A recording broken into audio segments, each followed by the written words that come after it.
That was a surprisingly organized start for us. Look at that. Hi, guys. The Welcome nerves back kicked to in. Yeah, the nerves kicked in, and they're working already. Welcome back to Splice Splatter, the official horror podcast of the Jean Cocteau Cinema in Santa Fe, New Mexico. We're classic horror. It's modern gore. I forgot exactly what the words of our intro are, but I wasn't listening to you, so I'm great. sure you nailed it.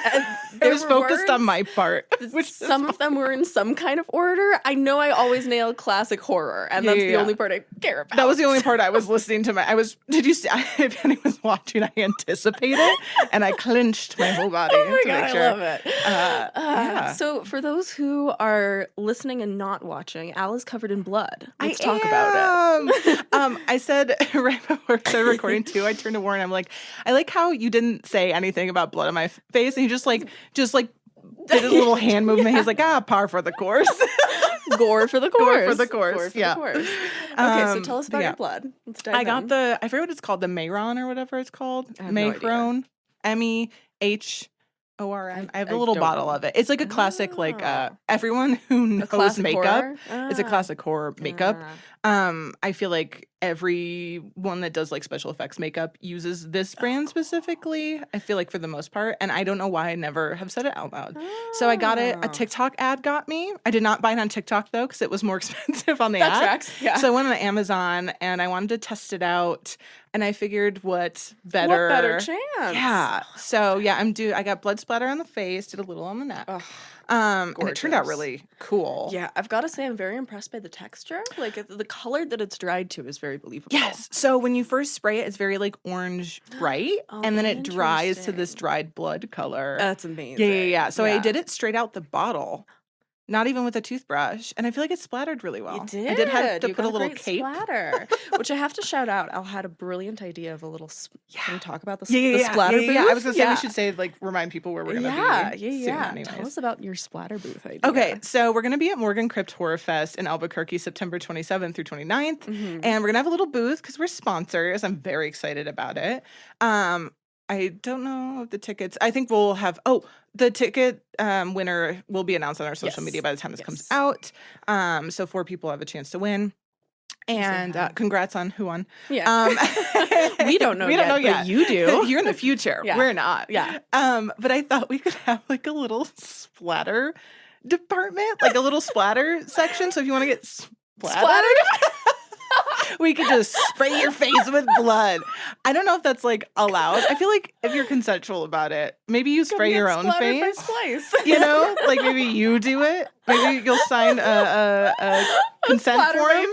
Yeah. Splatter waiver. So make sure I don't squirt it in your eyeball.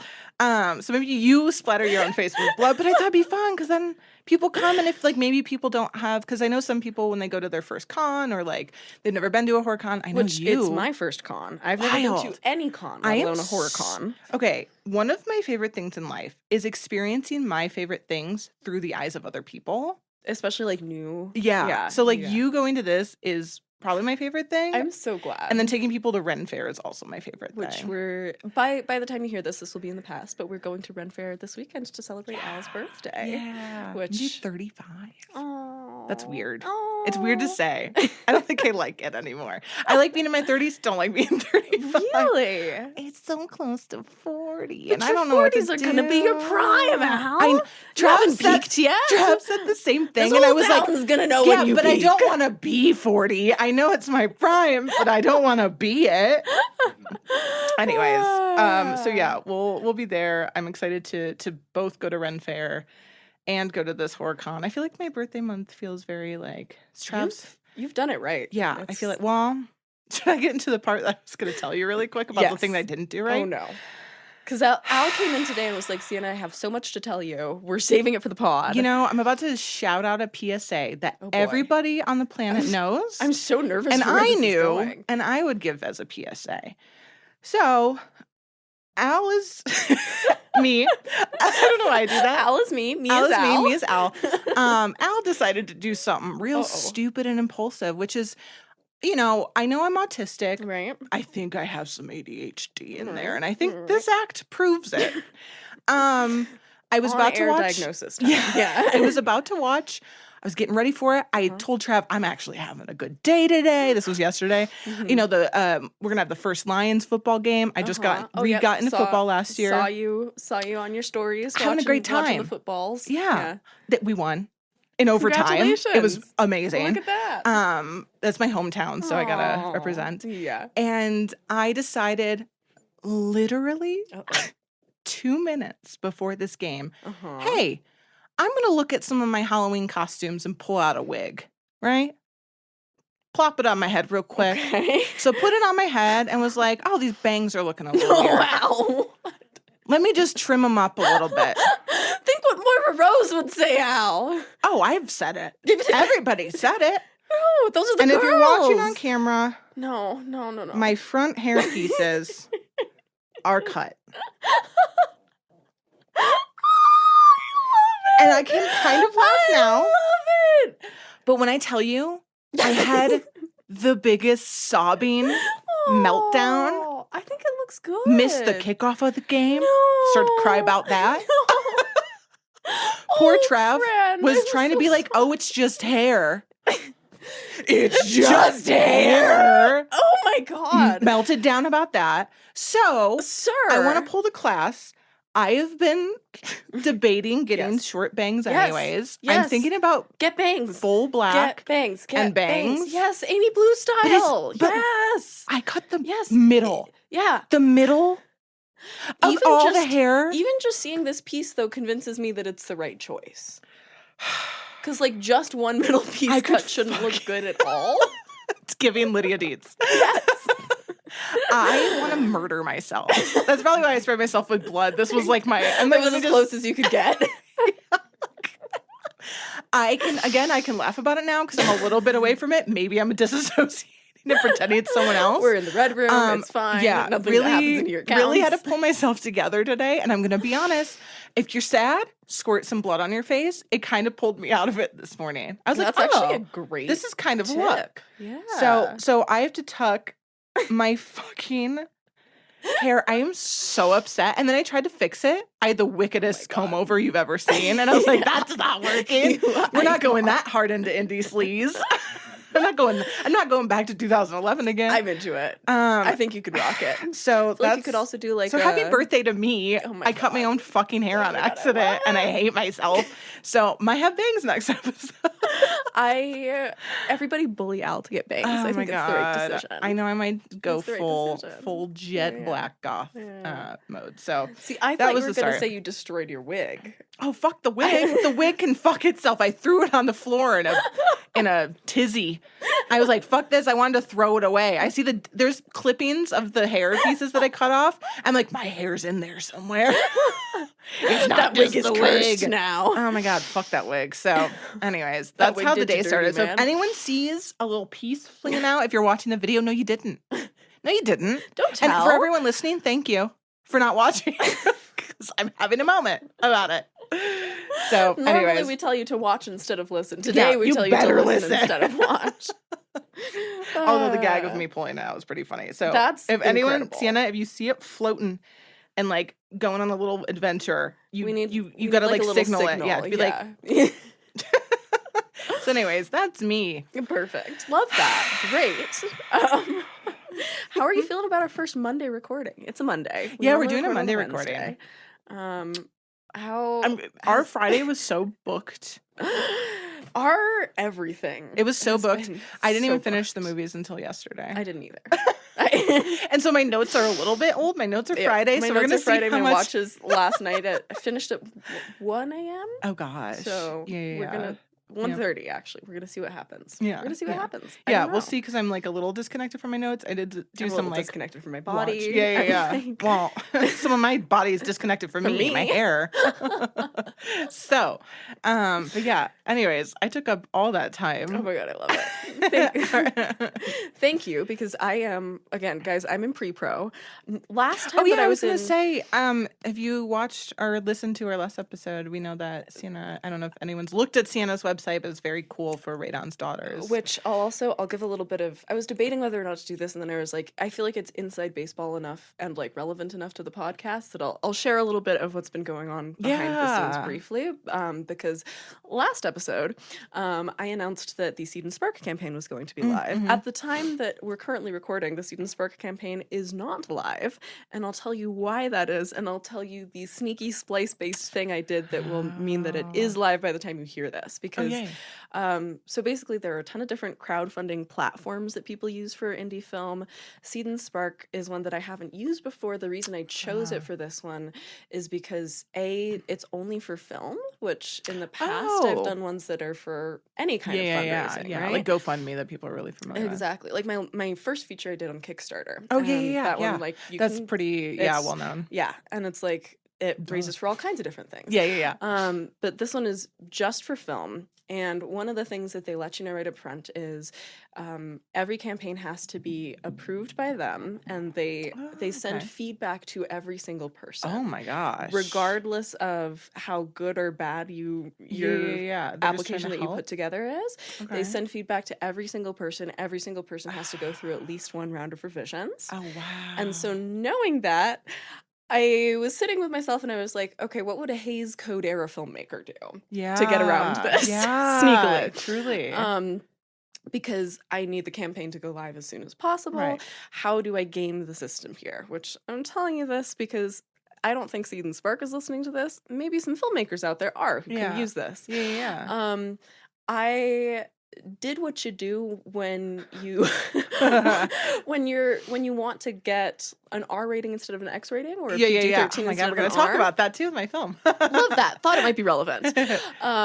And you insert a scene that you know is going to get cut to distract them from the other stuff. That's exactly So I purposefully made a dumb mistake, which was putting no photos on my front page, knowing that I had the graphics kept back so that hopefully they didn't go through everything. So that they would, because really the hardest part of the application. Have you not listened to the podcast yet? No, I'm just kidding.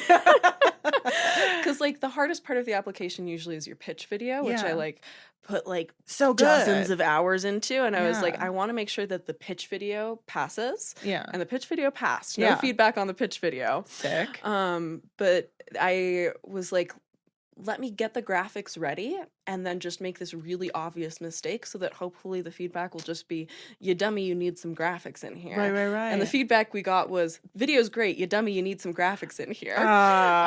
So hopefully that should be up in the next, from when we're recording, day or two. By the time this is out there, it should have been out for like a week or so. In the meantime, though, I want to shout out, we've already had listeners giving through the donation portal on the website. I was going to say, I'm glad you had something up there still for people to support. It's so cool. So thank you guys are a part of it. You guys are so part of it. Which like it's just, and like I've had a couple people who listen who've written in. I've had people who've given to the campaign and didn't know about the podcast, who've then gone and started listening to us, and it's like cute to see. I mean, worlds colliding. We talk about making horror films, and you're making a horror film. So wanted to give you guys the behind the scenes for why the link has not been up this past episode, and B, how you guys kind of helped me get past that, because I got to use some podcast trickery on it. So, I love that. Wow. It really, it doesn't matter. Big budget, small budget, any budget, no budget, no budget. All feeds back into itself. Oh my God. I love hearing that that's something that you used, and it's like something that now I'm very aware of that I didn't know before the podcast. So. And I wasn't sure it would work, but it did. And I was like, look at that. Those so anyone making film out there. Yep. Just for, because I've now talked to a couple other friends who've used this platform before. They're like, it's incredible. They give really, like, they clearly do actually look at. I was gonna say they care, which is really which cool. is amazing. Yeah, it's what also a like job though, man. And they've got like an all femme team too. It's like, which like love that. But so I've heard from a lot of other people that this feedback process can take a long time. And I was like, as expected. I figured out how to game the system, and now I want you all to game it too. So yay! So all of which is just to say, I'm in pre-production. Last time I was in pre-production for anything of this scale, I like locked myself in a room for a month and a half and didn't talk to anybody. Well, So you gotta talk to us. I like don't know how I'm stringing 2 words together right now. I'm like barely thinking in English. Oh, no. I'm having a great time. Yeah, But, like we're it gonna doesn't matter. You can have a great see- time and not know what you're saying. Yeah, no. So I do it all the time. So if I just like stop making sense halfway through the Yeah. episode and you just need to be like, hey, Sienna. The doll eyes. So Yeah. start happening again. Yeah, so It's okay. apologies. You look for the hair. Yeah. I'll look out for that. for the doll eyes, yeah, for the insanity. We got each Great. other. We Love got each it. other. Got you. I got you, babe. This is sometimes why I wish we had all of like you guys in the room. I know. It's like, hey, Sienna, wake up. ow, hair. Thank God we have Warren. Yeah, Warren's like, I'm not paying attention. He's like, I got audio to do and video today. Should we talk about what we're jumping into? We should, because it is the Al-stravaganza. I know. It's Al's birthday episode, know. everybody, which I've been so excited for. I'm actually excited for this one too. I don't think I've been excited for my birthday since I was like, Aw. I don't know, ever. That's how I felt with mine too. Like normally Aw. birthdays I hate terrify birthdays. me. I cry every year on my birthday. Oh, that's Trauma. a whole Lots other of, story. Yeah, but lots of trauma Yeah. surrounding my birthday. But this feels fun because, like we had this, and I know we're all going to Run Fair, You're and getting then your tattoo. yeah, I'm so excited. We're gonna film that again. Reminder: we're gonna do a behind the screens Mhm. episode of me getting my Billy and Stu Scream tattoo, which Your I've been Billy and wanting Stu for. I'm so excited about Yeah, it. it's gonna be great. Yeah, It's yeah, just yeah. seeing Bud and Travis talking to each other. They're like They're the sending best. sketches back and forth, and it's so cute. Yeah. Bud's they're- the best, yeah, man. Bud it's at gonna be 4 great. stars. Shout out. He's like my main tattoo artist, and Mhm. I'm so happy we found them because they're just like big nerds. Yeah, You know what's yeah. funny though? Bud hates horror. Does he really? He does not watch horror. Every October, him and his girlfriend watch like horror together. Mhm. They'll watch like a couple movies, but he's not a Mhm. horror fan, so I actually love. And he asked me one time, he Aw. goes, "Do you have any horror tattoos?" I was like, "I mean, I have a lot of dark tattoos Yeah. that are like I have bones and ghosts and things, Mhm. but I don't have anything horror specific. That's So it'll be my first funny. horror Oh my specific." God, I love Yeah. it. So, Ugh. I'm Um, still trying to think of something. we gotta go on which- Friday the yeah. 13th. Everyone, I'm Yeah. gonna bully Sienna. Yeah. Happy Friday the 13th. Oh, Is yeah. that this month? So that's- that'll happen. Look at that. Yeah, hope y'all had fun. Yeah, it'll Your be pet a black in the cat. past by the Yeah. time you're listening to Yeah, this. yeah. So, But yeah, we're not tattoos too. we're not talking about Scream, Nope. but we are doing 2 picks of mine that have you seen either? No, I hadn't seen either. Yeah, I'm so which- glad we picked 2 films that neither of us had seen for our birthdays. So we're doing Mhm. Evil Dead 2 and Dead Alive. Mhm. I picked, I think, 2 of the goriest films we'll cover on this podcast. I'm pretty sure these are going to be the goriest films. I mean, we'll get separate into and it. collectively. Dead Alive is on like every list of the top 10 goriest movies of Yeah, all yeah, time, yeah. and it's like normally pretty close to number 1 or 2. Yeah, so it is. it's- Yeah, I yeah, think Evil Dead's it's up probably there. on there too. Oh yeah, I was gonna say I didn't look at those lists, but there is everyone kind of knows Mm-hmm. Evil Dead 2. But I'm wearing an Evil Dead 2 shirt today. Yes, you are. It's amazing. It's a thrifted find from like a few years ago. Everyone always asks to buy it from me when I wear it. Isn't How that funny? dare they? I know. first I'm of like, all? absolutely not. I literally can't No. even find this shirt. Yeah, it's no, the prized comfiest. possession. Yeah, this is truly one of my favorite Ugh. vintage shirts of all time. Amazing. If you're watching, you can see it. Well, and you can tell that's from like back when t-shirts were made well good enough. material. That, yeah, I know. yeah, Yeah, it costs like $25. It probably would be like $200 online. yeah. So yeah, I'm sure.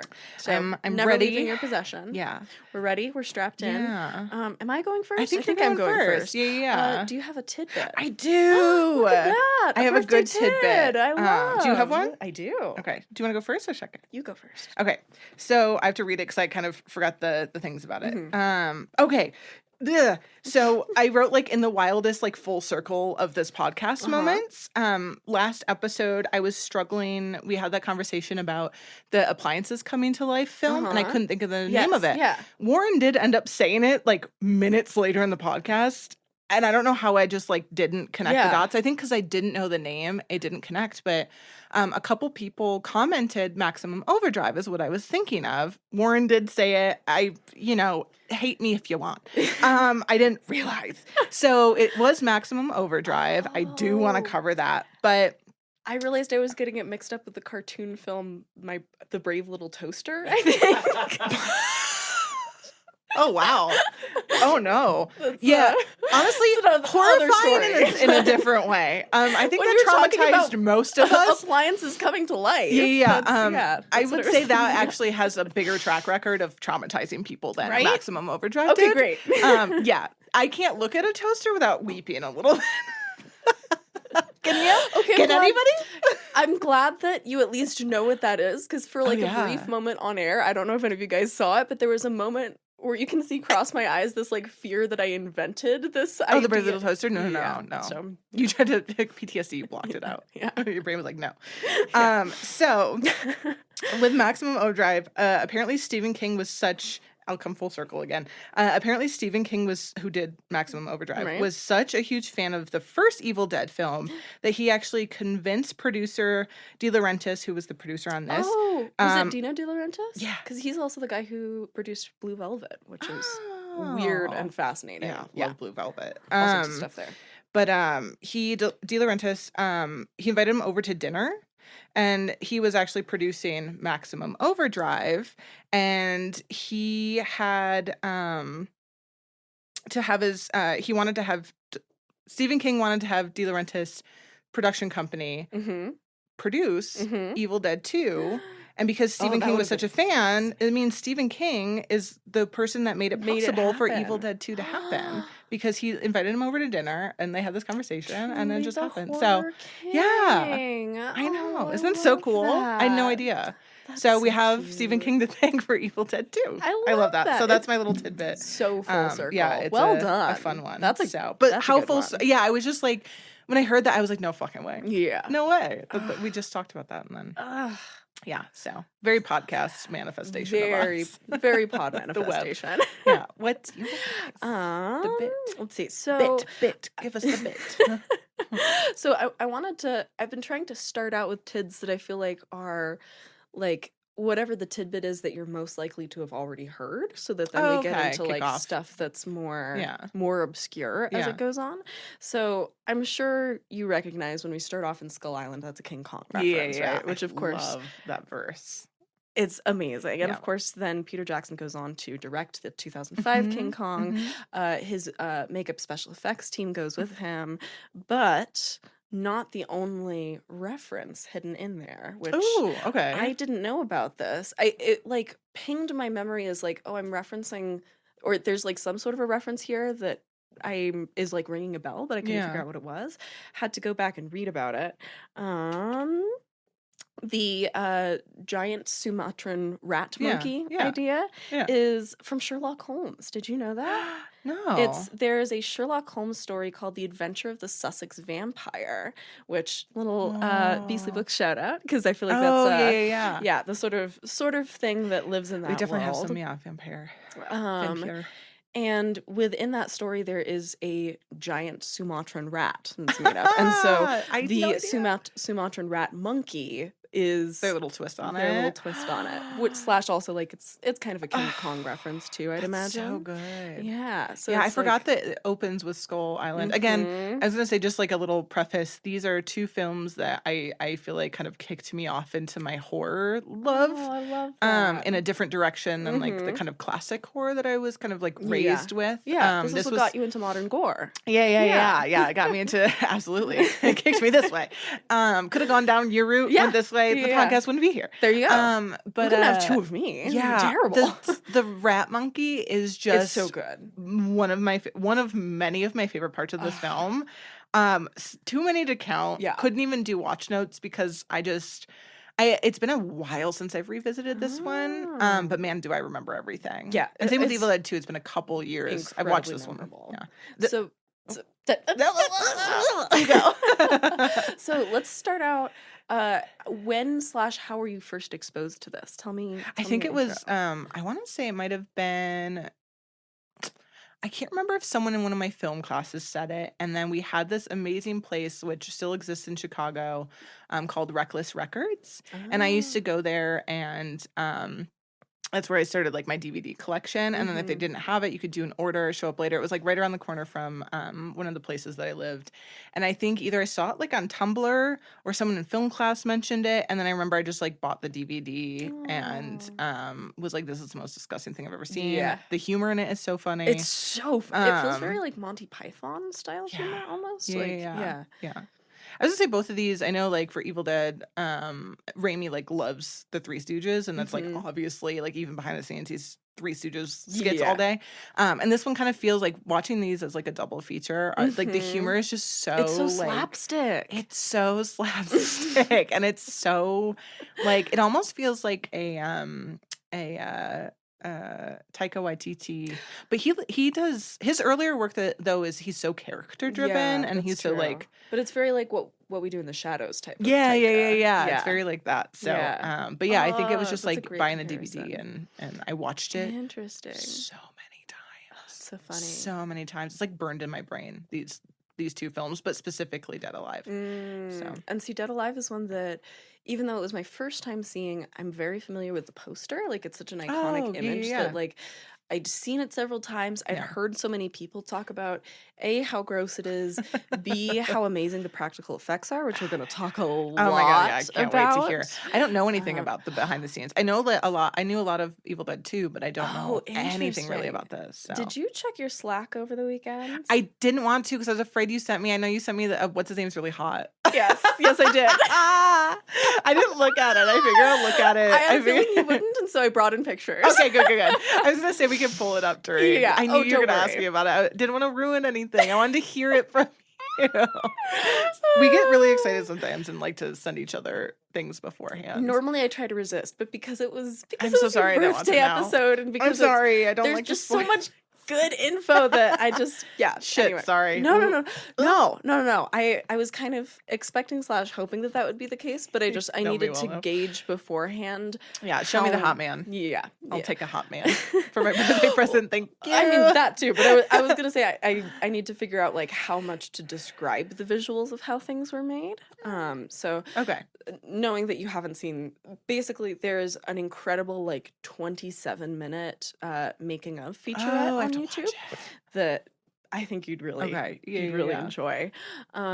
It's some of the most detailed practical FX info that I've found for any of our films yet, and it was so satisfying and so detailed. And the makeup artist is so hot. So we're gonna get into it. But yeah, it's this film was like kind of in my consciousness for a long time, and I'd sort of specifically saved it because I had the feeling that I was gonna really enjoy it so much.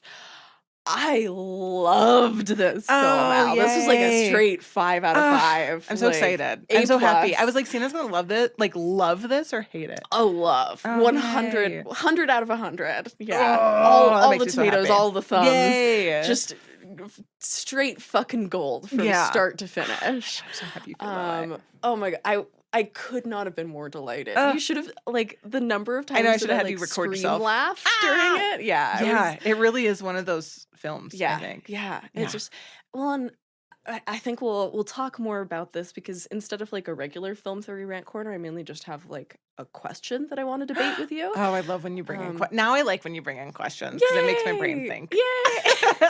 Which it doesn't do very often. We've got to test ourselves every now and again. So I'll kind of save some of that for later. But my watch experience was not what I'd expected from what I'd heard about the film, and I'm curious if yours is similar. So I'll put a pin in that for now. This is from 1992. We're going to talk a little bit. So I had originally not been sure that I was thinking of the right film because this has 2 titles. It's Dead Alive and also Brain Dead. What were you going to say? I was going to say Brain Dead started playing directly after it, and I forgot it's a Baby Bill Pullman film. And I started to watch some of it, and I think I might watch it this weekend. Does not surprise me. But that is the reason why the name is Dead Alive in America. It was originally released as Brain Dead in Australia and New Zealand. But there was already the movie Brain Space Dead. Yep. Those are good. Whereas the Australia New Zealand original is Brain Dead, all in one word. And they were like, these titles are too similar. Texas we need to give Chainsaw it. Yeah, Massacre. exactly. It was a Texas Chainsaw versus Chain Space Saw type of issue. So because of that, we get Dead Alive. So which I love Dead Alive. I'm going it's to be a good honest. I like it better. I think they're both good titles, but yeah. Dead Alive. Dead Alive. That's all I know it by, so it's better. Yeah, there you go. Very American of us. Sorry, guys. So this is, I wrote down I enjoyed that it's labeled on, when you Google this film, a zombie comedy splatter film, which I had to shout out. Does it really say splatter film? The zombie comedy splatter film. And according to Eli Roth, maybe the only film to ever, quote unquote, quench his bloodlust. He's a very big fan of this film, which as soon as the mom's skin comes off her cheek, I was like, this is straight up cabin fever. I'm mainly vegetarian, right? I hate where this is going. But then I dabble in pescatarian, right? You know, right? Got sushi, sat down, and sometimes I have a hard time eating fish, you know, especially sushi, like obviously.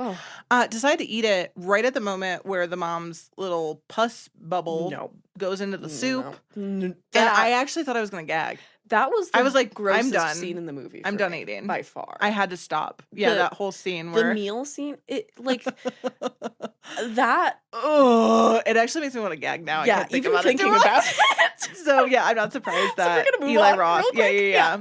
So only because it's hard. It's hard to find films that like genuinely make me sick. Yeah. So quenched his bloodlust. Yep. As it does.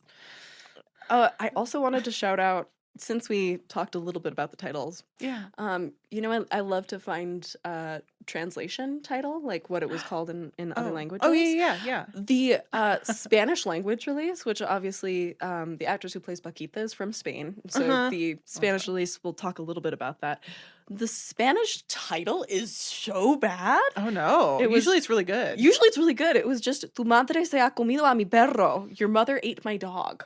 Which is one of Paquita's lines in the movie. Well, yeah, because she does it. Because she does. That's wild. Just they were like, your mother ate my dog, and so I was like, oops, we wrote the tagline as the title and submitted it. Like that to you is the most important part of the movie Dead Alive? No. Is that the mother ate the dog? Yeah, that's kind of like a throwaway. The tail. Yeah. I mean, it's a great moment, but like, of all things. There's other moments. I'd rather it be called Selwyn. Like, I don't know. Yeah, that's bad. Yeah. That's bad. Anyway, sorry, so just had to shout that out. As I said, directed by Peter Jackson, who most people know from The Lord of the Rings. Part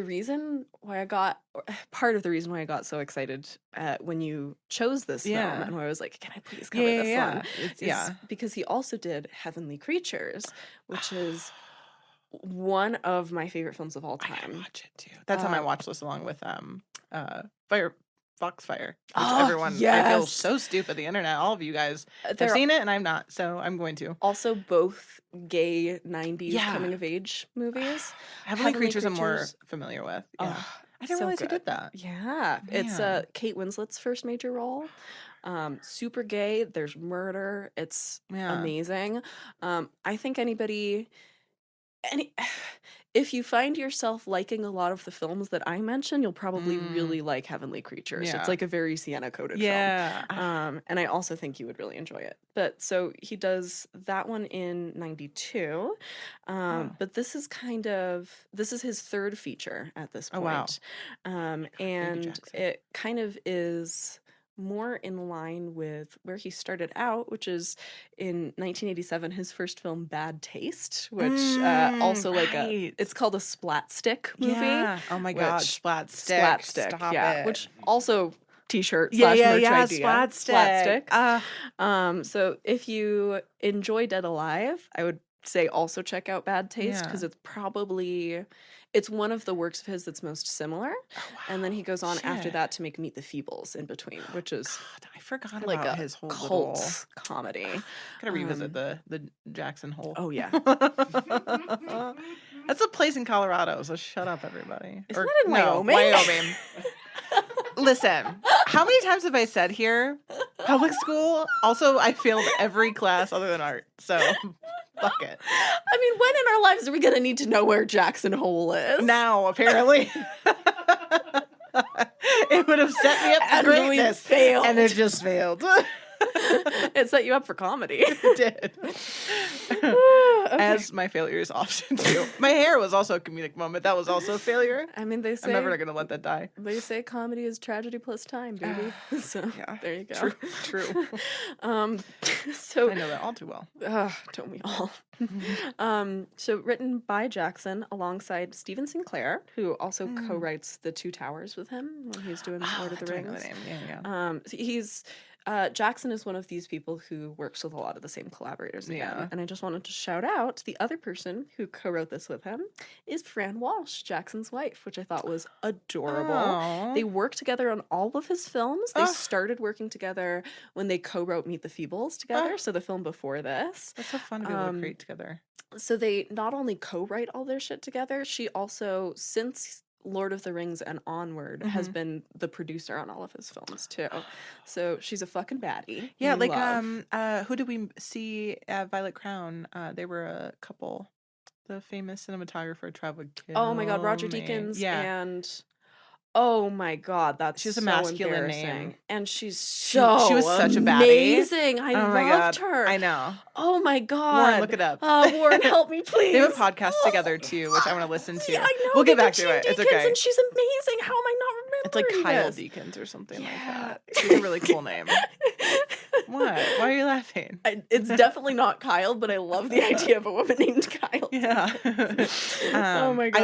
I love that though. I think there's like a I think we got it. Isabella James Purfoy Ellis? No. Wait. Deakins? Yes, it is. I think her last name is Ellis. I'm pretty James sure. Ellis Deakins. James. That's it. It's like Kyle. Yeah. It's in the pool with James Kyle. It gives the same energy. It's like people who see color, I feel like those would be the same two colors. Yeah. You know what I mean? Synesthesia. Yeah. But yeah. Yep. Anyways, to get back to it. So sorry. I do think there's like She's amazing. a language that happens that is so like special to projects like that. Yeah, That's so cool. You're able to create with somebody that you're in love with. Yeah, that you're partnered with in all these other ways. Yeah. So Partners just in all had to shout that out because I just That's very cool. love one of those stories.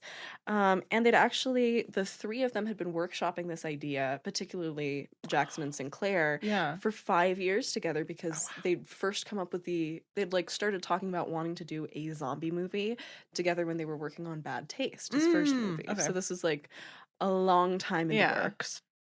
Stars, I'm not sure if I wrote this right. I think it's Timothy Balm. It might be Timothy Blame. I'm not sure if I got the letters wrong. We don't know. Timothy. It stars Timothy as Lionel Cosgrove. He's a New Zealand actor. So good. It's such a perfect casting for this role. He's got such an innocence to him. He's got a very Anthony Perkins and Psycho quality. Yes. Yeah, He could have played Bates. Essential, I think, to this character. Yeah. Very is the mother vibe. Oh yes, we're gonna talk about I know Mother. you are. Frood, hello. And he also known for the Brokenwood Mysteries, Mercy Peak, and the Almighty Johnsons. These are all Antipodean things. I had not heard of any of them, but they were apparently a big deal down under. Cool.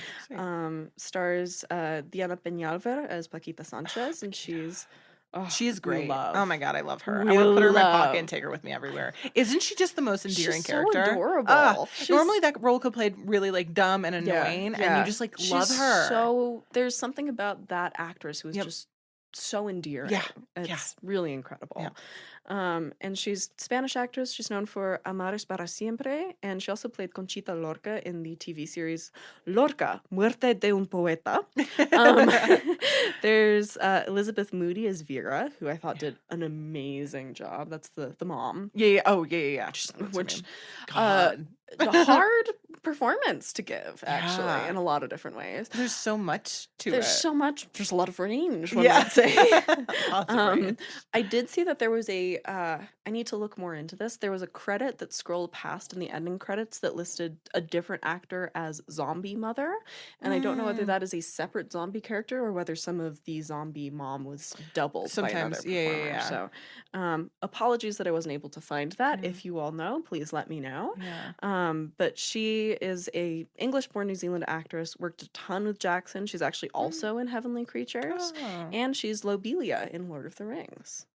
So Yeah. Shit. Yeah. Me and Trevor are doing a rewatch in November. Oh, Yeah, I love we're that. gonna- It's Of all the extended ones, Yeah. he really wants to watch them. So cute. Yeah, And we're gonna- November feels like the right time of year. for right, it's that. in Very between. cozy. Yeah. Mhm. In between times. And then we have Ian Watkin as Uncle Les. He's a New Zealand actor also known for Wild Man, Sleeping Dogs, and he's the fair official in Charlotte's Web. So there's Oh. I love Charlotte's Web. I don't feel like that might ring a bell. Oh my god, so cute. There's also a brief little director cameo. We get Jackson as the Undertaker's assistant in that wonderfully disgusting scene. Yeah. So moving into production, cast and crew, just wanted to shout out the dog of the famous Your Mother Ate My Dog. Yeah, the Spanish title. Yeah. Named Fernando as a tribute to Fernando Trueba. Can you hear the drums, Fernando? What? I thought you were just humming that. No. Do you not know the ABBA song? Oh my god! Oh no. See, I almost yeeted their Again, coffee guys, everywhere. I'm in pre-production. I'm sorry I I'm doing offended very you so poorly. much. Yes, I know the song, It's the Sienna. only ABBA song that mentions the Rio Grande. I'm not a It's a ABBA. New Mexico classic. Oh God. Well, I've only been here 2 years. Gotta give ABBA Oh my another God. go. Okay, cool. So this Did is the you first save ep- your coffee? Most Is it of good? it, yeah. Okay. Did it spill on anything It important? spilled a little bit, but I'll clean up the Okay. spill later. It's Yeah. fine. Again, I have blood on my doing face. great. I'm not really too concerned. I just want to make sure it didn't fall on an outlet. no. Just on my pride. We're fine. Well, my pride too. I don't know the song. I'm so sorry. No, it's you're not the one who just started singing on the podcast. Listen, shall I pull out my hair for you to make you feel That better? does make me feel better, actually. Thank you. Okay. This is such a stupid fact that it just took so long. Oh my god. Why is the dog Here's named the thing. Fernando? These films, I think we should just give people stupid facts. It feels very fitting. It feels appropriate. Yeah. Again, I have blood on my face that I have to go the rest of the day with, and it's probably Love going to it. stain my skin for the rest of the week. Good. So yeah, we don't know how permanent that is. I try Gotta to find put out. hairspray on my face to see if it like acted as a barrier, but we'll see. Oh boy, that might act as it might make it stick. Does my face more. seem stiff? Oh my god. Moving on from Fernando. Fernando. So the reason he's named that, it's a tribute to Fernando Trueba, who was a Spanish director whose film El Año de las Luces, The Year of the Lights, was where Jackson first saw Diana Peñalver, the actress. And her character in that film was named Paquita. So cute. while Jackson hasn't confirmed Full. it, I'm Come on. guessing that's Yeah, it was yeah. also her grandmother's name apparently. So No there's, one's like, probably asked that, so he's never had the chance to confirm. exactly. Yeah. That's It's the sort of thing that only I would care about. Yeah, no, but- it's really cool though. cost $3 million in New Zealand money, which I don't know what the exchange Me rate either. is. Normally I would have looked that up. I'm going to be honest, I took a loosey-goosey approach. Yeah. It felt more appropriate Welcome. to the film. Welcome to my side. That's so funny. As Yeah. a birthday present It's okay. to you. People have the I did a internet. You terrible all can do job. the conversion. Yep. So cost $3 million at the time. It was Jackson's most expensive movie to date when he made it. Although, which We know after it. Yeah. Yeah. Not so much. even Heavenly Creatures, which is the next one after this, was I think $5 million. So he's like Okay. taking progressive steps up. Yeah, The I budget mean- change before he shoots Yeah. into the stratosphere. with There's Lord of the Rings. so much special effects and practical effects and stuff. So it's like, yeah. Yeah. That actually seems Although very low. it is, and particularly watching the way that they did the special effects, they actually talk about it. It's pretty interesting seeing, even early 90s, how much the crew talks about being in New Zealand, not having access to a lot of the materials that people other places would have for special effects. Yeah. So like they It's not had like it's to the capital of making horror and gore movies. right, and it's the world was also there was just like less Yeah. trade going on at that point, Yeah. and so like they had to kind of make do with a lot of supplies that were not what things would typically be made out of, Yeah. which was super interesting. Yeah. So yeah. we'll Believe get it. into that more, but yeah, it's pretty fucking scrappy. It was originally supposed to be a 4.5 million budget. I think it got slashed. Couldn't find out why. Yeah. Shot in and around Wellington in New Zealand for about 11 weeks, including at the Wellington Zoo, the botanical gardens, and the airport. So some nice little tourist sites should you choose to go on a Dead Alive tour. Oh my god, imagine. That'd be so fun. Right? You'd probably... So specific. Yeah. The only person going to New Zealand to go to Peter Jackson tour sites that would be for this that's movie. not, that's not for Lord of the Rings. And they shot this, which... I love this. They shot on Super 16 instead of 35 millimeter because they wanted to put as much of the budget into the effects as possible. Which Love. I love it. And it also, watching it, it doesn't feel overly grainy to me. Oh, 3.3 million today in US dollars. Oh, thank you, Warren.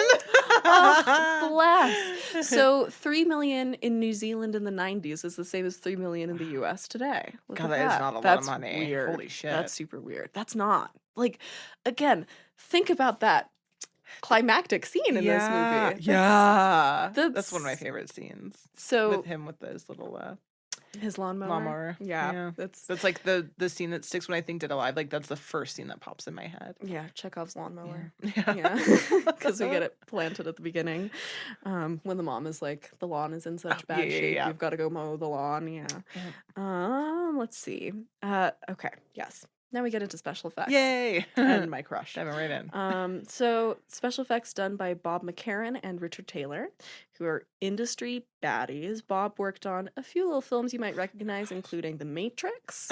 He did Mad Max 2 Road Warrior. He also was the prosthetic supervisor for Jane Campion's The Piano, which I love. Have you seen The Piano? Not. Ooh, I will not spoil what prosthetics it has. Okay, but cool. Yeah, not a movie that you'd expect to need prosthetics. Yeah. It's a piano. Oh no, is it? Is the piano sentient? Is it a Tusk situation? They're both Warren's even like. I desperately want to see that version of the piano. Okay. I thought I was right, and I was not. That's okay. Next time. Oh my god. Okay, somebody give me the Jane Campion's The Piano remake where the piano comes to life. This is me I've never heard of this movie before. Oh my god, I love that so much. Okay, I'm that could crying. be our horror spin. Anna Paquin won an Oscar. Yeah. Oh shit. Okay. As like an 11-year-old or something. Oh, Anna Paquin, love her. Baby Anna Paquin. Yeah. Oh my god. So anyway, Derailed us. he did prosthetics for the piano. Got it. You'll find out what that means someday. When you're older. Yeah, when I'm older. When my Someday birthday you'll actually understand. happens. Yeah. When you're 35, you'll understand.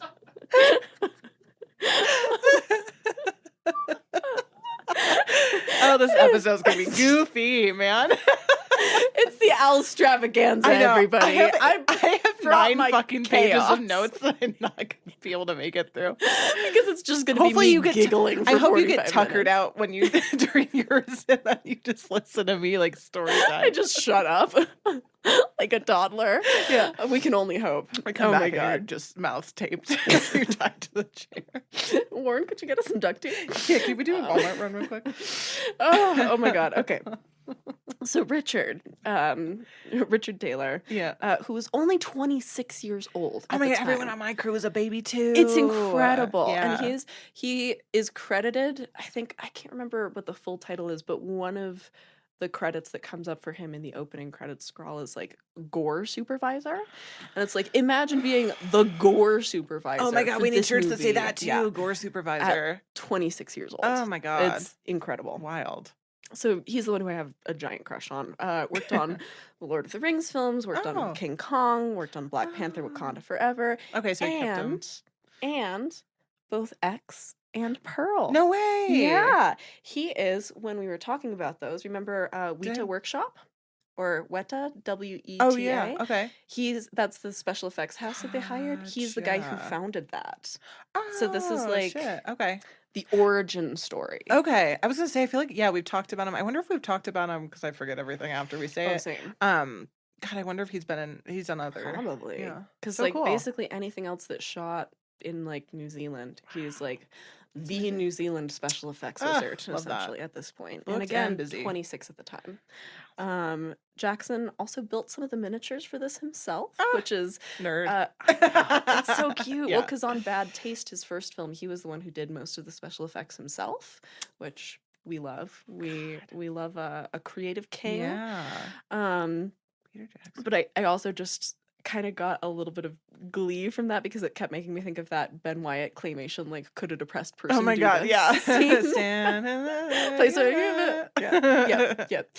We love to Allegedly, reference I've been rewatching that lately to keep my sanity in check while I've been doing graphics. And then it's- when you show people stuff, you're like, "What a depressed person!" Yeah. Like this, and What it's a just like your work. Yeah, and But it's like it's giving that this is scene. very depressed, Sienna. Anyway, they allegedly used 79.2 gallons of fake blood Yeah, I in believe the it. climax scene. The climax, Just in the climax alone, scene. which, again, they don't call it one of the goriest movies ever made for nothing. And I wrote a perfect modern gore birthday pic. I On your know. It part. really You did so is. well. Music is by Peter Dasent, who also did Meet the Feebles and Heavenly Creatures. So again, we see him reusing Yep. songs. But the main reason I wanted to, or reusing people, but the main reason I wanted to shout him out is because he also does reuse a song from Meet the Feebles during the embalming scene, or just before the embalming scene in the church when the organ music is playing. Yeah. That's a song from the soundtrack to Meet the Feebles called Sodomy, which Amazing. we love. We love sodomy in a church. Yeah. Big fans. Big fans.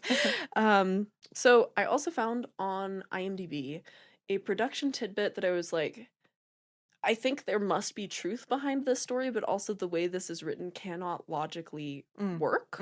So I want to present it in case somebody out there listening through some miracle has some knowledge, because okay, so basically they say that the lawnmower scene, which again, enormous amount of blood, it was pumping probably about 5 gallons per second, which I would buy that.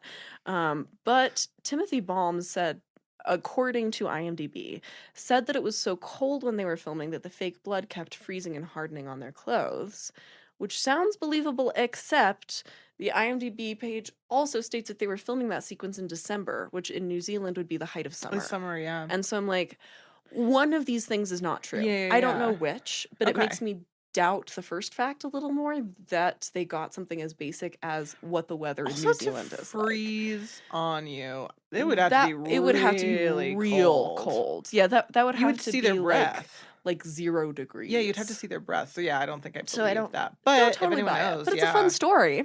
Yeah, totally. And also just wanted to shout out, sometimes the internet gets things wrong. Yeah, I know. I Um, sometimes have to fact check, and I was like, oh, it was missing a really key. So sometimes we do that. Yep. I'm just gonna say sometimes we can't look at every resource out there, which we could. Yeah, that would be nice. If this was full time, for sure. Yeah, one day. One day. One more behind the scenes blood story though. Apparently the production actually caused some alarm in the nearby town because after shooting the climax scene, they pumped a bunch of the fake blood into the local river, and there was so much that it actually turned the river red for a while, and people were like, "There's been a massacre. What is this?" Yeah. Where are all the bodies? Yeah.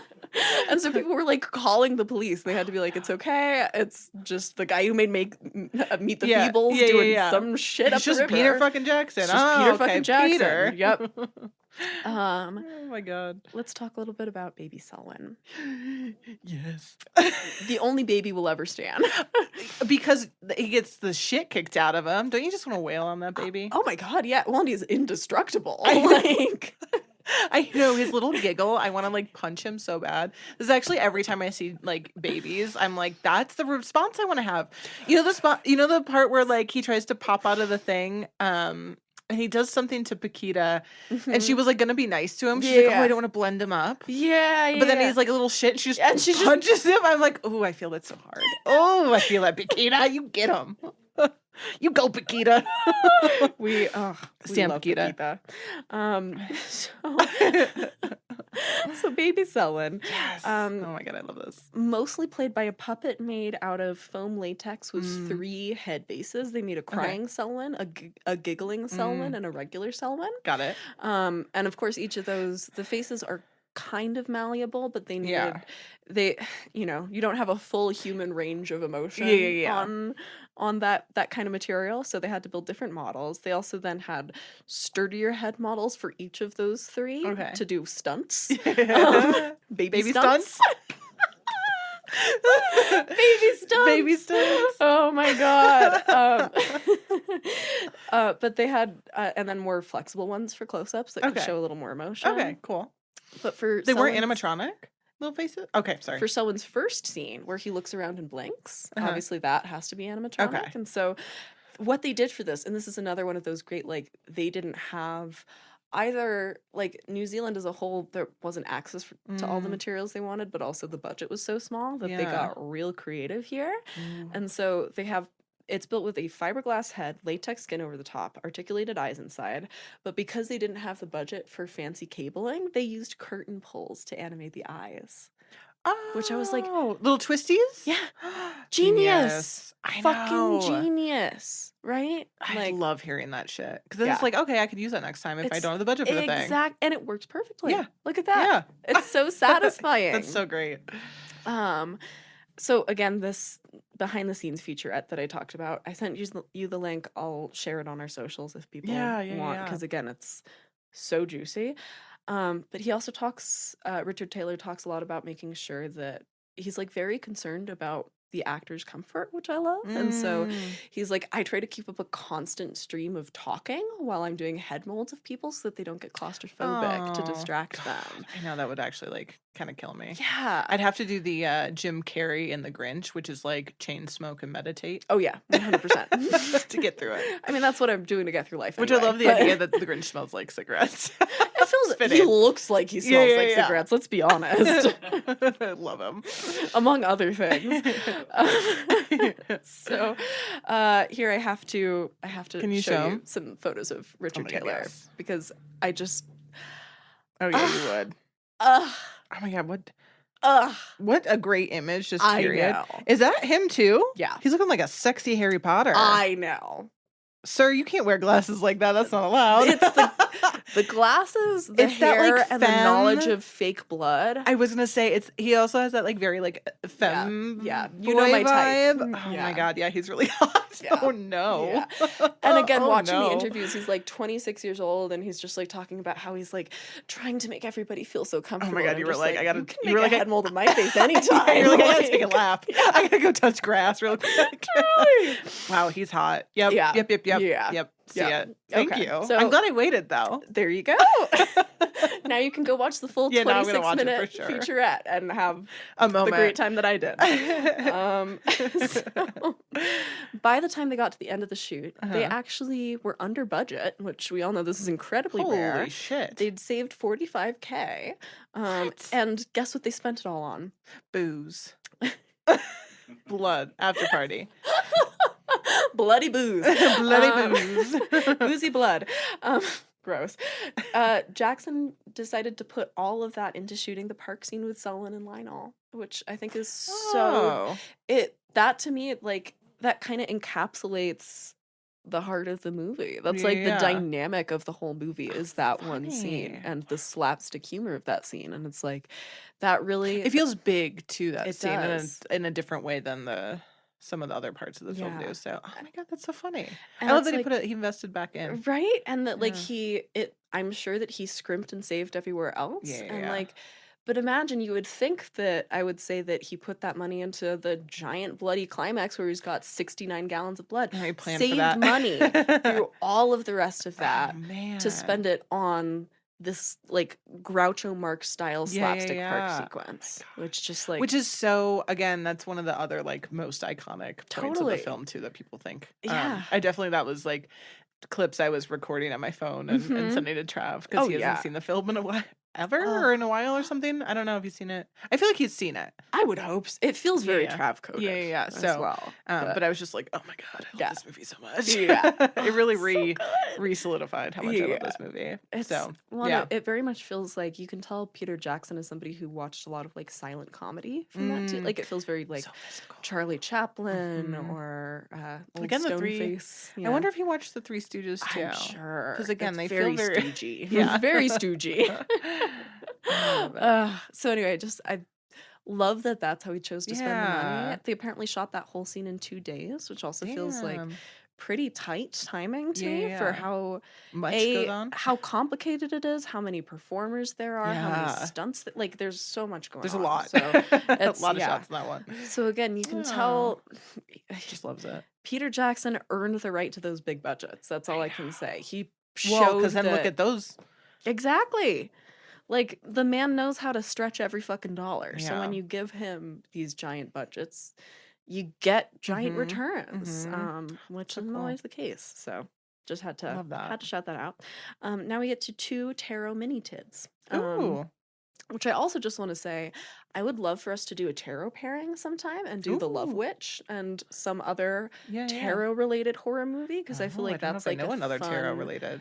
I feel like there's got to be something out there. I Yeah. bet you somebody who listens will Yeah, suggest yeah, us yeah. If something. anyone knows anything, Um, I 'cause- cannot think of one. Because I just really Teen want to Witch. show you I got a tidbit about that film off the top of my head. a Teen Witch tid. Yeah, Teen Witch Tid. Tid So Witch. Okay, moving on. You're welcome. I don't think anyone heard I mumbled that. oh, I heard. Warren, turn up that audio. Bump that one up. Bump the line That up. one. Oh my god. So the 2 tarot tids. One, Lionel's tarot card, the Knight in Black armor. Yeah. When he meets Paquita, Mhm. he's trying to buy Black Knight licorice. Oh, So it's a cute little nod to it's that a card. little Makes sense. Makes little sense. reference. Yep. And of course that's like only 5 minutes after, so there's there's enough memory still that it might kind Yeah, of like yeah. subconsciously come across to you. And second, the deck that we see used is Aleister Crowley's Thoth deck, except for 2 cards. The Star and the Prince of Cups were both unique and probably designed specifically Got for it. this film, which I got curious about because I love tarot, but Yeah. know almost nothing about the Thoth deck. So I was Yeah. like, what do these cards symbolize? The Star card represents the Eternal Mother and the unity of life. Oh no. And the Prince of Cups represents rest and healing. So it's Oh. you can kind of Yeah. again, Oh. Jackson's putting thought into Yeah. every single Yep, yep, yep. tiny little detail on there, and I love it. The Eternal. Released on August 13th, 92 in New Zealand. I'm just realizing as I say that I accidentally said that Heavenly Creatures was 92. It's 94. This Oh, I film's thought they 92. like were the My I thought they were mistake. made in a Might way have where they been- both came out at the same time. Might have been made in 92. I don't know Right, when right, it right. shot, Okay. but released in 94. Just want to correct my own mistake before somebody yells at me. Glad you remembered that. I heard you say it, but I didn't think it was wrong. Yeah, it came out of my mouth and I was like, that feels wrong, but who Moving knows? on. So yeah, great. I do that more than I'd like to admit on here.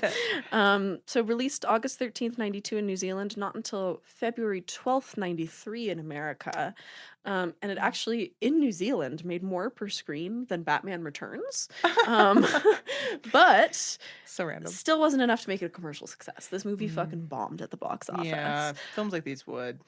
It's not really the kind of film that's made to succeed on its initial theatrical release. Yeah. Like it needs to build word of mouth. Yeah. And And even if it did build word of mouth, this is just a cult it's a cult film. film. Like, it's yeah. only gonna get like the recognition in this way way From later. a specific group of Like, there's devoted- no way this was gonna be a commercial success. No. There's just no way. It's just not going to happen. So I couldn't find what its total box office was. I found what it made in America, which again, it's kind of hard to extrapolate because it's not an American film, so it's Right, not its right. like native box office. But even so, it made less than 250,000 at the American box office. So But so many people know Not about great. this now. Like if you're in the horror verse, Exactly. you've at least heard of it, or at least like you said, seen the poster or something. So and obviously it did well enough to get him a bigger budget for his next film, which tells you something, which yeah. is yeah, that's true. oftentimes Actually. not the case when your film bombs. So Yeah.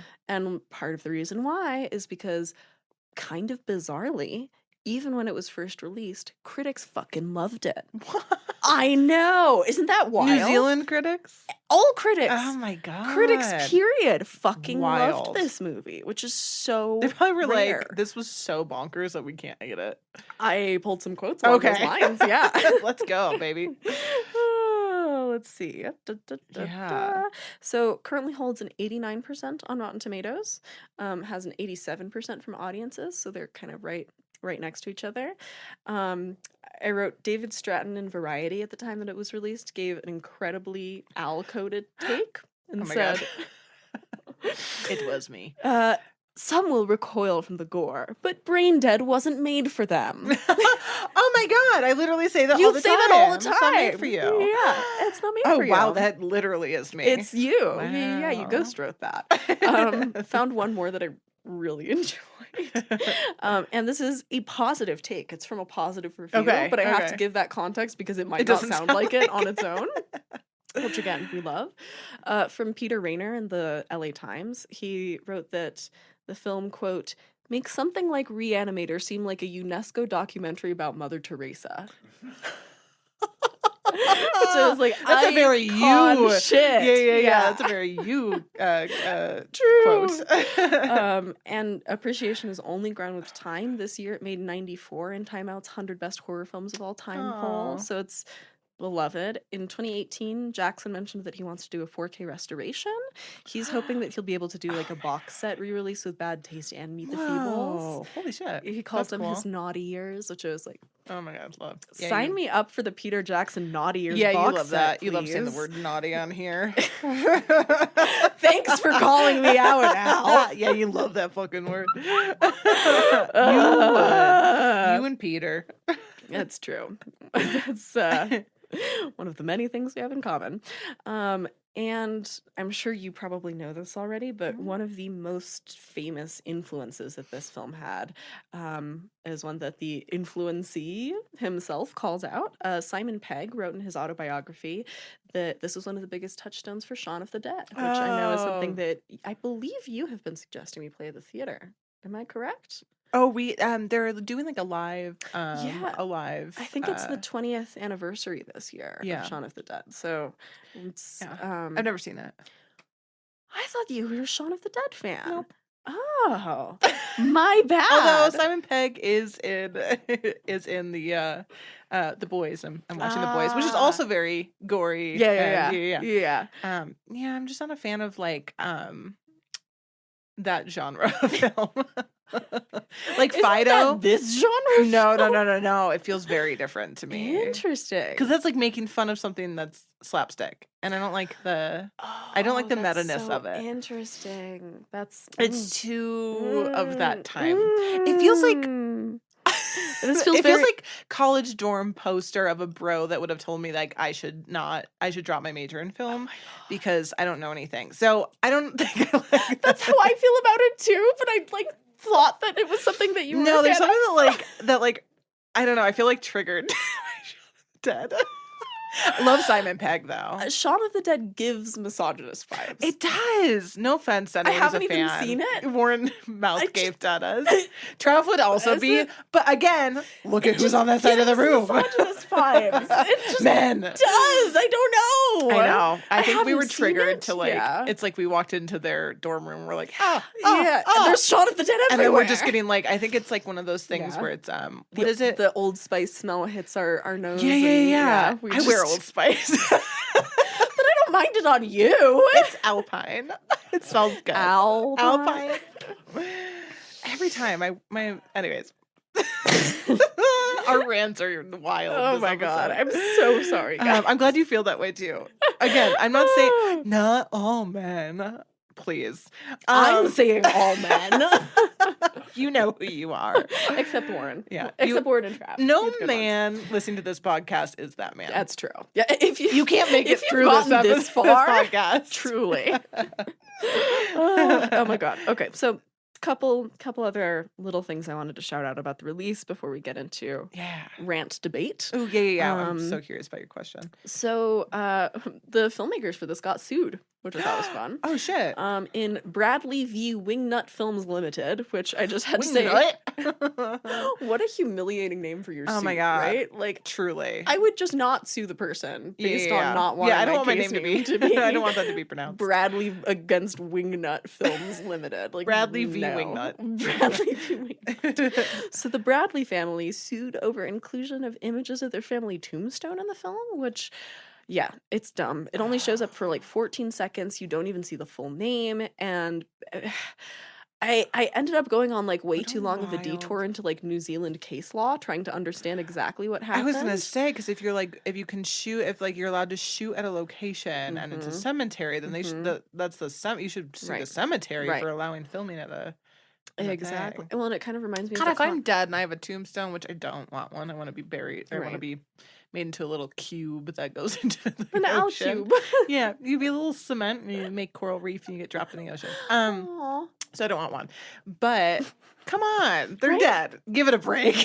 Well, and it reminded me you of want, when you talked royalties? about the film cemetery. in Yeah, that's what I LA. was just thinking too. Is like there's Yeah. obviously specific, but like New Zealand, Right. they're not like the mecca There's not- of making. It's not I mean, now, Hollywood. yeah. I was gonna say probably after Peter Jackson and Right. stuff. There's Maybe now there's a film Yeah, yeah, yeah. cemetery, but that is stupid. Did they yeah. win or lose?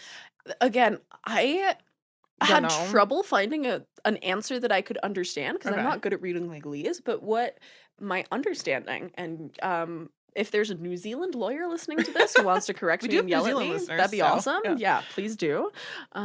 But my understanding is that basically the courts were like, we do agree that there is a sacredness to a burial plot that needs to be protected, but we think that if one were to use this particular case as the example to base the rules off of, it would infringe too much on freedom of speech. Okay. So Huh. I Freedom don't of think speech. that they won can't talk. this. Just kidding. Well, Well, not really. can't they? In I don't know. this? Maybe they can. In Talk to this, me. they can actually. That's so. Which I guess actually that is kind of an interesting thing. We have talking zombies in this, which is typically not part of the zombie lore. They're kind of like Deadites in Evil Dead too, where like they're a little bit, you know. There's like a little bit of brain still. Mhm, Yeah. So anyway, Wingnut Films Interesting. kind of won, it seems like. Yeah. My general sense.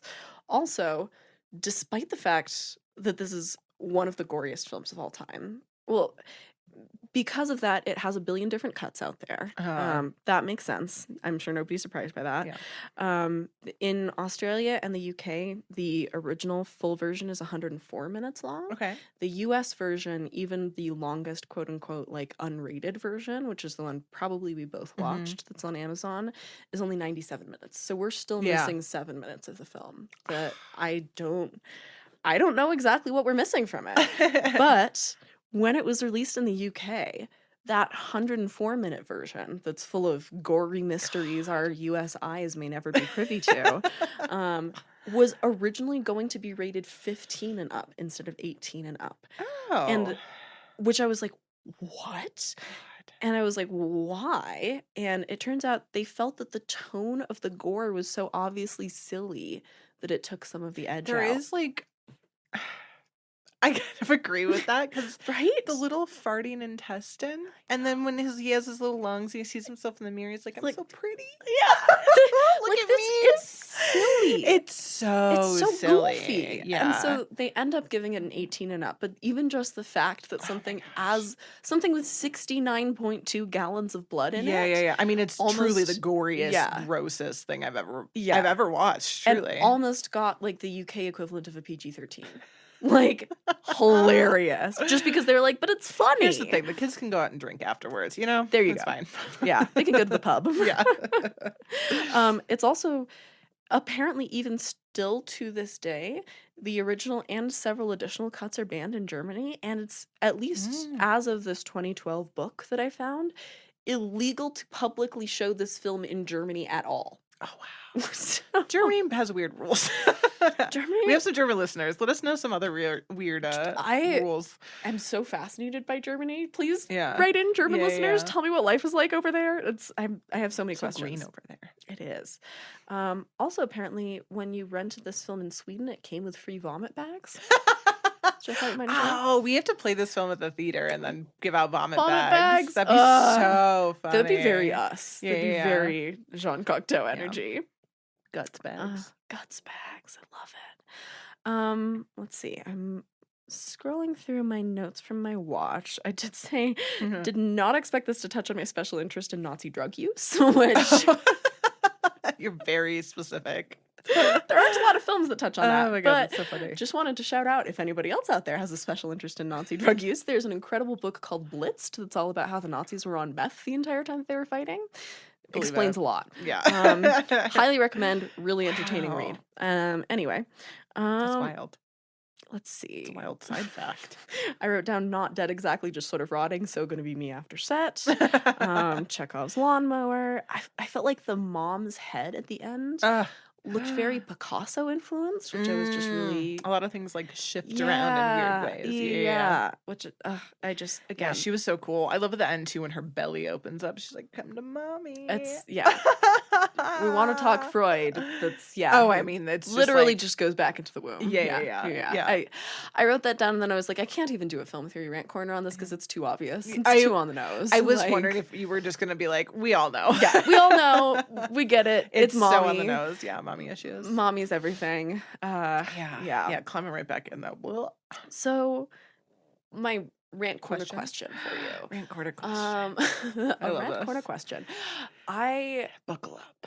again, the grossest part in the film to me was the lunch scene where the friends come over and the mom is like dying but not dead yet. And there's like it's really the start of it all. Yeah, and she like eats her own ear. Uh-huh. That like I know. that part I was like ready. I needed to vomit back. Yeah, you want know? to retch a little bit. Yeah, same. I was same. I was like that's the gagging part a that little always bit. gets me because it's really is like from there it's like a little less. It's a little bit more like funny, and that one's like gross. Yeah. And so that's kind of what I wanted to ask you about because I felt like after that point something tipped for me where it was like it stopped being gross. Like, Yeah, I think because it just goes so full out. Yeah, it's like the gross. No, I agree with the you. The grossometer gets overfilled, Yeah. and then it you stop being able to process it as gross. Yeah. And I was like, well then, what is it?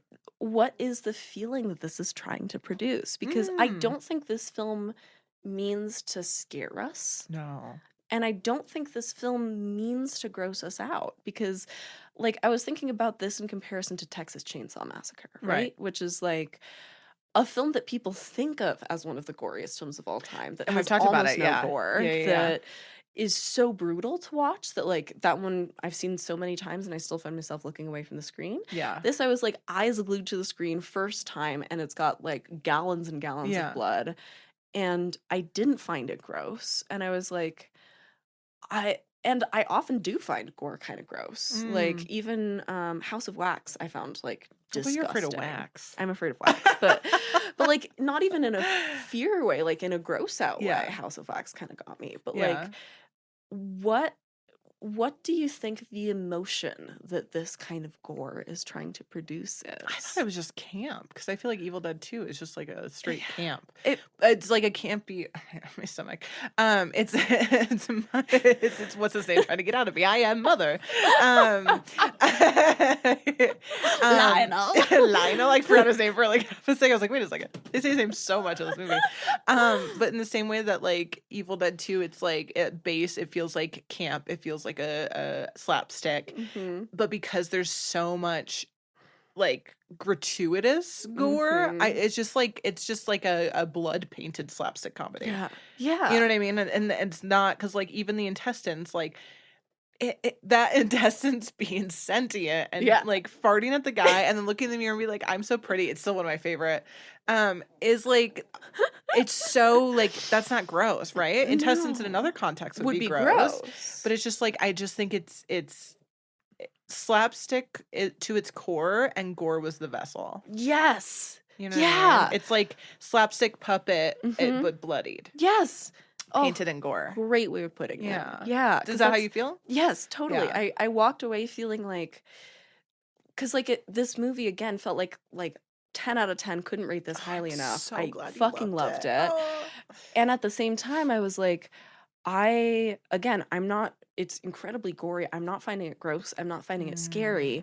That doesn't feel to me like the film is failing by its own standards. Right. So what is it what is it trying to do that I feel like it's succeeding at? And I was Yeah. like, I feel like this is a comedy. Yeah. I think this is a comedy Yeah. that just Douse happens some to. blood. It's like a blood comedy. Yeah. It's a blood comedy. Yeah. Yeah. I totally agree. Yeah. That's why I think I love, like, again, Evil Dead and like this genre of like this slapstick gore is because it's not gross out gore. You know, it's It not. wasn't. That's not the intent. Like if it wanted to Yeah. gross us out, it could have kept the tone of the first half. Exactly. When the shit's spraying, disgusting. It like hurts so bad to think about. Yeah. But yeah, so Like I just clearly think they it's have the straight- ability to gross Yeah. us out, but that's not what they were trying to do. It's like this vaudevillian kind Yeah. of camp. Yeah. Yeah. Ugh, I love it. I'm love. so glad you loved it. Ugh. What would you rate it? I mean, just 10 out of 10 for Yeah. just fun. Yeah. It's It's just fun. I don't Mwah. know. I love this Mwah. movie. I'm so glad we revisited these. I'm so glad you got the chance to watch. these two. Delighted, So, man. that makes me so happy. Delighted. Yeah, I Yeah. was so worried. Ugh, no, you knocked it out of the ballpark. Woohoo! Is that everything you I have? think that's. Oh my gosh. You said you I didn't feel like take I have any notes, right? So I did not. Let's see. Oh yeah, it was gore effects. That was the credit that he got. I also just wanted to say it's so clear that he's such a lover of like 50s pulp too, like 50s and 60s. Mm. Like Herschel Gordon Lewis, the Wizard of Gore, felt like he was a big influence on this too, because of the way that his films too are like full of blood, but in a way that's so clearly not meant to be real. Yeah. So, Yeah. So just if you're a fan of this, you might also like Herschel Gordon Lewis. I want to talk about him here sometime. He's got a movie called Blood Feast that I really love. Yeah. Oh, I'm familiar with that one. I have not So seen. good. But I think you'd familiar really with the like title. it. Yeah. Ah. Feels very like a predecessor of this. But Yeah. yeah, so just wanted to Shout pin out. that as something to potentially watch in the future. Yeah. Love. Also her the mom's reaction when she like starts pulling her face off was just The mom is perfect. like the best in It's inc- this. again She's the fucking best. steals the show. Yeah, truly. Just truly that steals the show. that moment though where she's like scratching at her face and then she's like, Oh. Was it- She's such a madame. it's in it. incredible. Yeah. She's so great. Yeah. So just love this had movie. to shout out the oh. Oh. Oh. So good. Anyway, on that note,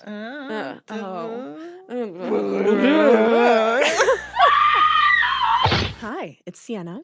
You've heard me talking horror here for almost a year now, and there's one horror movie that I keep on referencing that I finally get to share a little bit about, which is my own sophomore feature, Radon's Daughters. It's a dark folktale about two New Mexican families whose fates collide at a toxic Dia de los Muertos celebration in a uranium-tainted church. There's a lot of Guillermo del Toro in there. There's some Toby Hooper Southwest seasoning on the top. It's going to be the first New Mexican feature made with an all-female and non-binary creative team, and it is shooting this fall.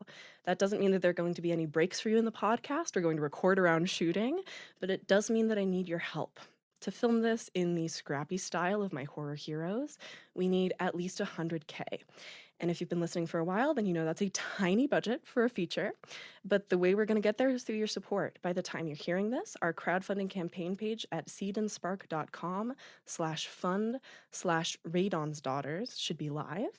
If not, I'll post an update as soon as it is. Seed and Spark makes it go live on their end. And if every person who hears this pledges $25, then we will hit our green light in less than a month.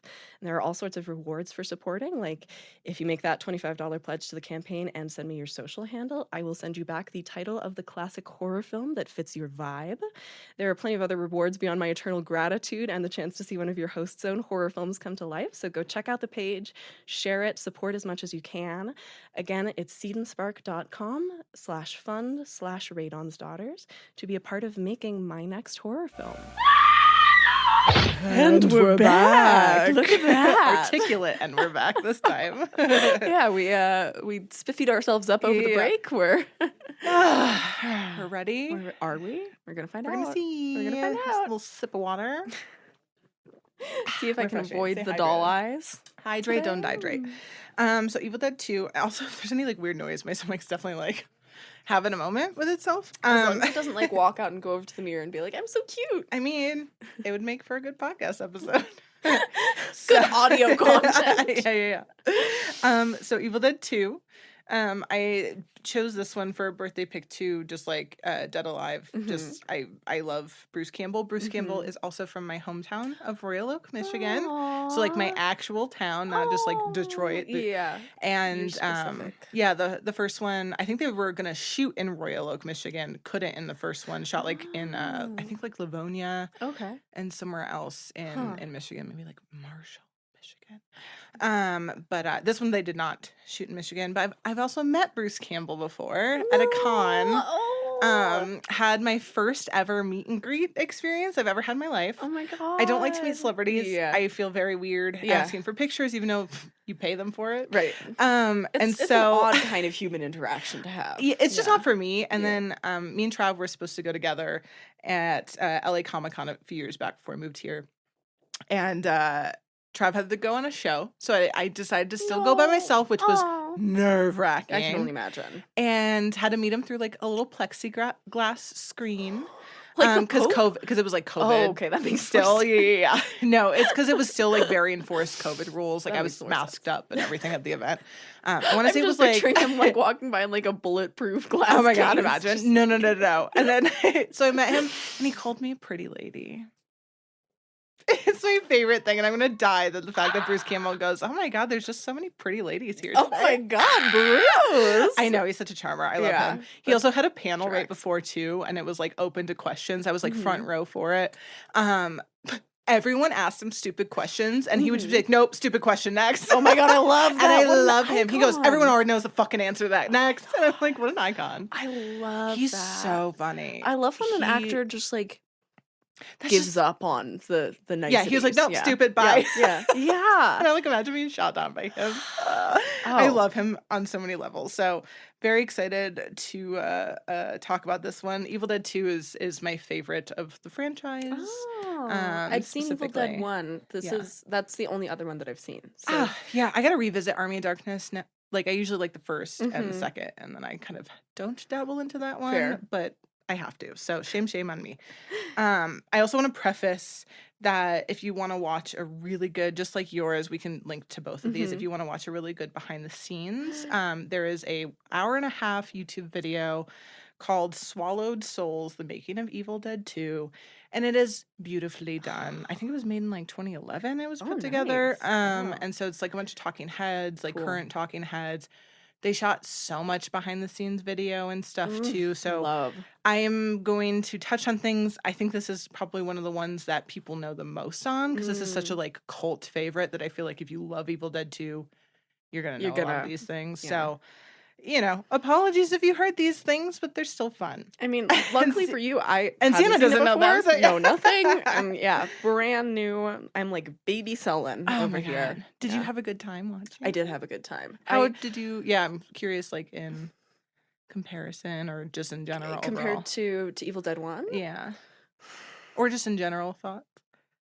Oh gosh, I'm gonna be honest. Oh no. I had a wonderful time watching it. I'm struggling to decide what to rate it. Oh. And I can't quite figure out why. Is it because you like Dead Alive way too much? Yeah. It was really hard to... Did you watch Dead Alive first? I did watch Dead Alive first. Yeah, it's hard to go from that film, especially if you love that so much, to then something that is like... I don't want to say a lesser version of that, but it is a lesser version of that specific... Well, and it's also like they're both comedies, I feel like, but they're comedic in such different ways where Evil Dead 2 feels very, very earnest at moments. And I think that's like a big part of why it works and a big part of the charm. But I think I was so on the Dead Alive wavelength, which is so... That makes sense. Not earnest. Like it feels much more like it's self-mocking. Yeah. And so I think I kind of like went in from that self-mocking head. I feel like you needed to rev up with Evil Dead 2. I should have watched it the other way around. Yeah, because I was like, I can't point to a single thing that didn't work about it for me. There was like an emotional. You just liked Dead Alive too much, which I love. Dead Alive too much. I just fucking adored it. But it's in comparison, it's such a wild, fun ride. Like I definitely had more. You have more fun watching Dead Alive. That's fair, I think, or like. But I do think it's still like it's worth at least a 4, and I feel like I need to go back and watch it not after Dead Alive. Yeah. Different lenses on. Exactly. That's okay. Yeah. We forgive you. You mentioned title translations. And so I have Yes. one at the start. Completely forgot I put this in here, but I think it's because I I'm know that you rubbing like off this. on you, Al. I love it. So the German titles, which is so funny that we talked about Germany. Our notes sometimes parallel each other. Yep. It actually translates to Dance of the Devils and Dance of the Devils 2. Ooh, that's which, a good title. yeah, I and like we it. see Linda's little demonic like dance in it, which is Yeah. one of my favorite. Like when she just leaves, she goes, ah, Oh and my she just God, I love disappears. I feel like on a daily basis, Ah. I like make that, like when I go goodbye out of a room, that is exactly what I'm referencing when I do Okay, that. that's how we have to sign off the podcast from now on. Bye. Bye. Ah. I love that scene so much. It is truly one of my favorite. It's so good. This one's my favorite because it has like my favorite main scenes in it, which is like I love her. I love her headless with the chainsaw. It's incredible. And I love the deer cackling. the deer is. Which I want a tattoo of so bad. Ooh, I that'd be a good really want tattoo. one, yeah. Also, I felt like, oh, this is one of the things that Cabin in the Woods is referencing that I hadn't realized not having seen this at the time we watched Cabin in the Woods. But with the wolf head that she kisses in that. Yeah. I was like, the oh, gross tongue yep, with yep, the yep. flavor dust on Yep, it. yep, yep. The powdered sugar. Yeah, the flavor dust. The flavor dust. The only thing we're calling sugar from now on, flavor dust. Flavor dust. Disgusting. I feel like I should give a description of this, but we're gonna skip over. We know what yeah. it's zombies. So this is obviously a horror comedy as well. Very slapstick, like I said. Sam Raimi pulled a lot from Three Stooges. That's a very like overt thing. And this was rated R, but it didn't always have an R rating. And I tried to find, again, time, bandwidth. I'm sure everyone knows a little bit more information on this, but obviously because all the blood and gore, it got an X rating. And Sam Raimi also said, like, if they were to cut around all the gory scenes, they would have like 60 minutes of footage. They wouldn't have enough to like make a film. So he's like, we can't do that. We have to find other ways around it. I think a notorious fact is the fact that there's different colored blood in this film. And that's specifically to be like, oh, it's not all blood. We have black, we have green, we have yellow. That's so funny. And it's to avoid getting shamed for, even my though God, Dead I Alive love that. also has the most. So these are both very like blood. It does have a kind of like medieval Four Humors type of feel to it, where you've got like your bile and your phlegm and your blood and your or they thought that was like the things that I think it was just like, let's pick a color. Pick a color, try any not color. to get an X rating. So even with the color change though, our favorite MPAA, those fuckers, still gave it an X rating. Yeah, it tracks. And producer, which we'll get kind of into everybody a little bit later, but De Laurentiis, I guess was contractually tied to something where he couldn't release a unrated film. Like that's something he was like stuck in. Again, I don't know logistics of that. So to get a little crafty and work around it, because he still wanted to work on this project, he still believed it, and he still wanted it to be what it is, he ended up crediting a production company under the name of Rosebud Releasing Corporation, which allowed him to not submit the film to the NPAA and release it without that rating. So he made Released that company it unrated. That makes sense. for that. And I love that he was like, no, we'll find a way, guys. We're gonna do it. So love De Laurentiis. That's very, very Dino.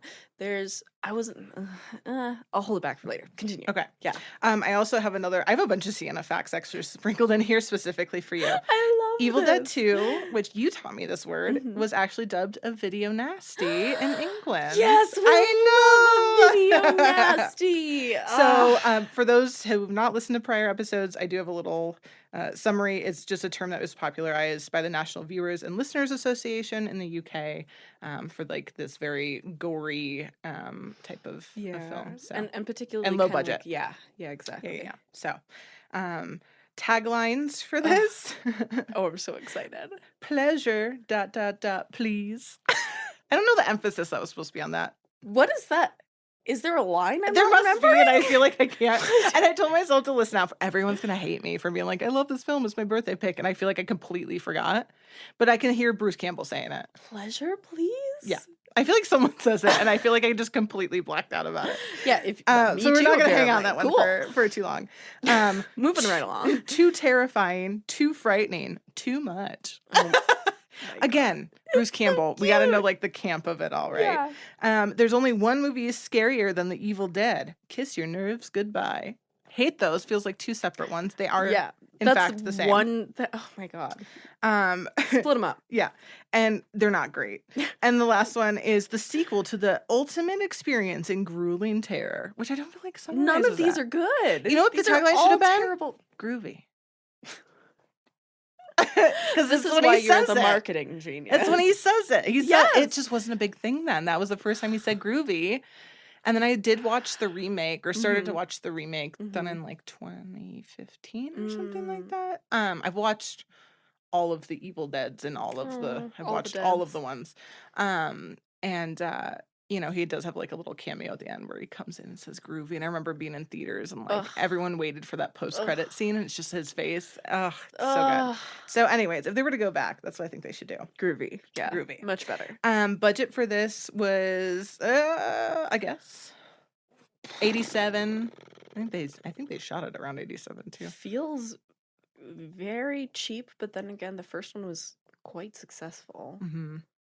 Yeah. Oh. The first one really got a lot of praise. I don't feel like this is right, but my brain is just like stuck on the number 2 million, and I'm just gonna throw it out. Oh, I mean, close-ish. 3.6. So these were roughly, that's way closer than I was expecting. Yeah. Wow. So again, That's, again, shockingly cheap for what it is. Yeah. Lots of practical effects in both of these. Lots of blood. A lot of different elements going on. Again, if you watch the Swallowed Souls doc, you'll really see the scale, I think, of this film in a way that you don't feel it necessarily, because it feels very small. And then again, this didn't do an incredible job worldwide. I think it's since obviously gotten a cult following. It made 5.9 million worldwide, so it did make back its money. Not didn't lose money. Didn't lose money so, compared to mine, but not the kind of box office wonder that you might expect given how popular it is now. Because I think this is one of those rare cases. I might be wrong, but I feel like Evil Dead 2 is the most popular of the franchise. I think so. More people watch 2 than watch any. I think 2 is notoriously the bigger one. Also, like, unlike Dead Alive and some of these other like cult films, like this one just got a resurgence a couple of times, and I think that really shows in pop culture, in just like, I think the mass market. Like, they came out with an Evil Dead remake. They came out now with Evil Dead Rise, which is really good. So it's just like they've had resurgences, I think, in a way that shows the popularity and like how much it's grown, that like studios are remaking stuff now. Yeah. So I love it. And I think 2's the most popular one. So director Sam Raimi, as I said, obviously the director of this trilogy, and I always forget that he was the Tobey Maguire era Spider-Man movies. I always forget it, and I don't know why. My brain like places him just like in one spot. Yeah. Same with Peter Jackson. I like always forget. Yeah. Like, it's my favorite fact to say, like, it's a Peter Jackson film. But so I always forget like the roots. So we have writers. Sam Raimi wrote this with Scott Spiegel. And fun fact about Scott, Quentin Tarantino used to sleep on his couch when starting out his film career because he was just broke and had no work. And Scott also introduced Tarantino to producer Lawrence Bender, who helped Tarantino get Reservoir Dogs made. And Tarantino credits Scott to why he has a film career. Look at that. I know. So there's a lot of that in this. I also just think, and it'll be like a thread throughout casually, but like, if I could go back to a time being on set of a horror movie in the 80s. Oh my God. What a fucking time. It was the wild, wild west. Truly. I would give anything to go back. And again, low budget like that. Yeah. Just a bunch of like dudes making shit and winging it. And so we'll get into that. Yeah. There's also other roomies in this. Scott roomies also and Raimies. Roomies and Raimies. Stop it. Every time. Every fucking episode, man. We're jazz, baby. He also shared a house with Sam Raimi, the Coen brothers, and actress Holly Hunter, which we'll get to. Oh, I love Frances Holly. McDormand and Kathy Bates. Can you imagine? My God. So I said, like, I would never sleep. I know. So I said, what an LA thing to do, like a Hollywood thing to do, is have like all these people kind of like maybe not all at the same time, but like roughly around the same time, in and out, whatever. And I definitely knew a guy in Hollywood that he was in our friend group, and he had a huge mansion in the hills, and he would rent out rooms to people for like, you know, like $1,200. It wasn't like cheap to rent a room, but he would rent out his room for like aspiring reality stars or actresses and stuff, because I think he liked to be surrounded by that. And I think like he I don't think he'll listen to this. I don't think he necessarily was like the most talented creative person, and so I think he like there's like a not to say Scott wasn't. I think Scott absolutely was, but I just think that's such like a Hollywood thing that sounds weird, but it's like I've witnessed it happen. No, totally. And there were some big names that went through there. So interesting. Great Halloween parties, I gotta say. I can only imagine. You know, this mansion had like 12 bedrooms. It was cool. What a time I lived. What a different life it was. We have cinematographer Peter Deming. He did Mulholland Drive, Lost Highway, and Twin Peaks. I know. I knew you were going to like this. I have so many. This is a very like, I realized how much you're going to love all this information. He also more recently did The Menu, Drag Me to Hell, which I really wanted to cover, and Cabin in the Woods, which I realized. I was thinking his name sounded familiar. Yeah. It's hard sometimes. We briefly kind of gloss over.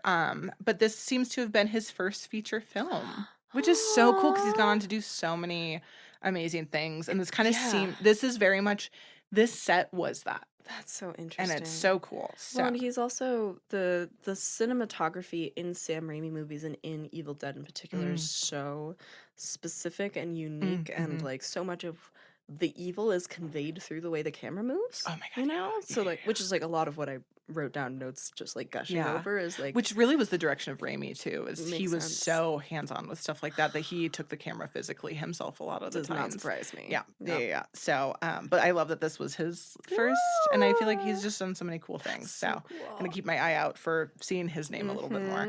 We're gonna get to who's cast. Obviously Bruce Campbell is Ash. This actually is notoriously his favorite film in the trilogy. So love that. Probably because he feels like he hit his stride with it, is what I'm assuming. Like I said, at an hour and 7 minutes, it's the first time we hear the signature comment, groovy, which I think should have been the tagline. And there's also, you'll see this in the behind the scenes, but I guess Bruce spent a lot of time working out during this film as well. Makes sense. And so when he would come to set or like take off his shirt, he was like noticeably ripped, and like all the girls like to say that on set, like, oh, you look like good. Oh my god. Yeah, so also why it was his favorite. He's so hot. And this, I love Bruce Campbell, and I just wanted to just put a little pin in that. He was just a buff, chiseled, but just like such a ham. Like he just on and off screen, that's just like who he is as a person. That's just like a campy motherfucker. He feels like one of those actors who's like just being himself. Yeah. The bits that him and Raimi have behind the scenes too, of doing like little voices to camera. It's like every time they whipped out the BTS camera, they would just ham it up and do little skits and little voices. That's and I'm so just cute. like, oh my god, they were just like, everyone just on this buddies. was a bestie. I love that. Yeah. That's so satisfying. Yeah. And also one of the great hand actors we have. I wrote that down. I was like, hand acting, and in the great tradition of Devon Sawa. That was his role model. So the iconic scene we see where Bruce is fighting his possessed hand was completely improvised, which again is such a Bruce Campbell thing. And it was actually one of the first takes that they did of the entire film too, which again I feel like just sets the tone for like he knew the assignment and he delivered. Yeah. So love him. You could say he handed it out. He handed it out. Hammed it out. I hate myself. Speaking of hams, I feel like this is my no, we love him. I think this is my second Kurt Russell quote that I have of like the podcast so far. I think it is. Yeah, because I've mentioned him before. I'm learning he's just a lover of horror. So during the scene where we see Ash's the severed head of Linda, so good, and she bites Ash's hand. Love. And then he says the single line "work shed" in it.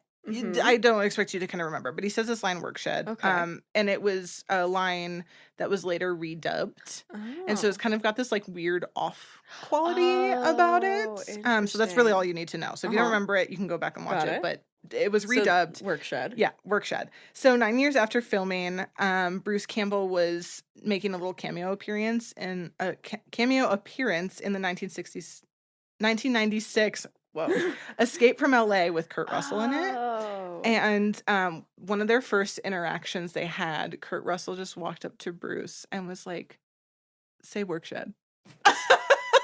And I'm like, 9 years after this film, Kurt Russell, this man was like, now is my time. What a nerd. Yeah. You gotta know, if you see interviews with Kurt Russell, like I've been watching a lot with him and Wyatt, because they were in the new like Godzilla TV series that's released on Apple Plus. Cool. And the two of them, just like the inner like inside jokes the two of them have. And I'm just like, you know that he would probably cackled about that for the last 9 years. And he was like, oh God, I can't wait to get to set. Yeah. So I can ask him to say it. He What a treasure. counted down to that What a moment, treasure. you can tell. I love Kurt Russell. I love the Russell family. Everyone's so attractive in that family. True. We have Sarah Berry as Annie.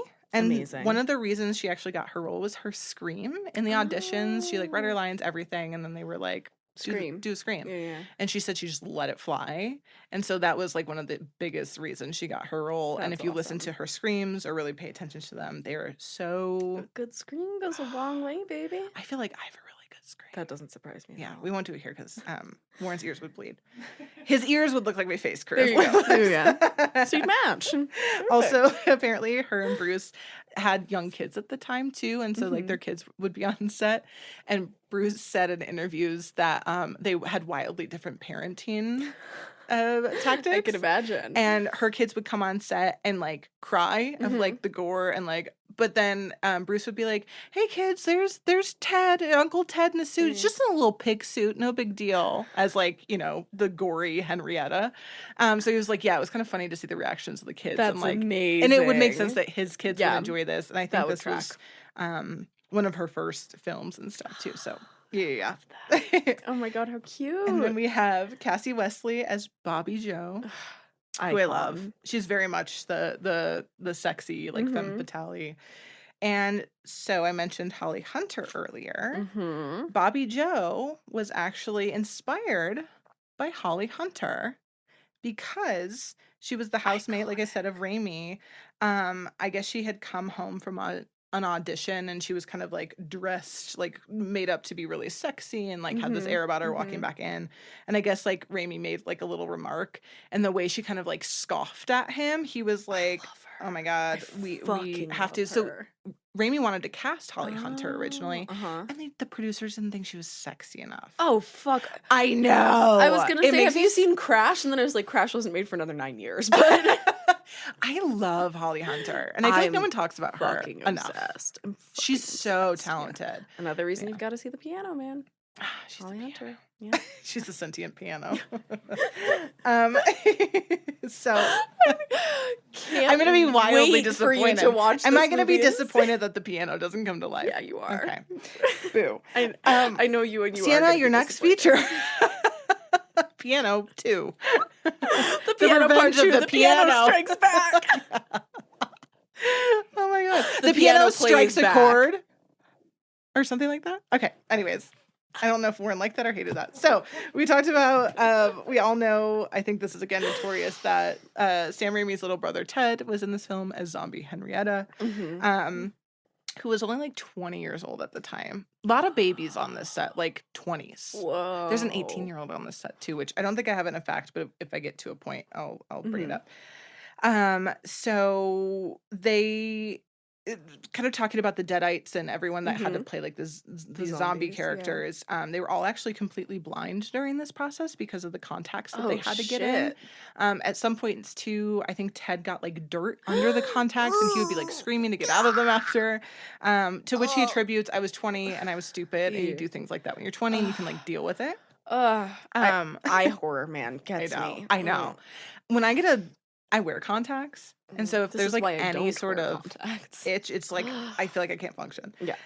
So the only way they knew how to kind of move was through rigorous rehearsals and stuff so they could get the blocking down. So there was a lot of time and effort in the pre-pro to make sure that they, and it didn't seem like there was any horrible accidents on the set. So, so Ted specifically, he obviously was forced to wear this extremely heavy full body latex suit with the contact lenses and fake teeth. So he said the only part of his body that was actually like out was just his tongue.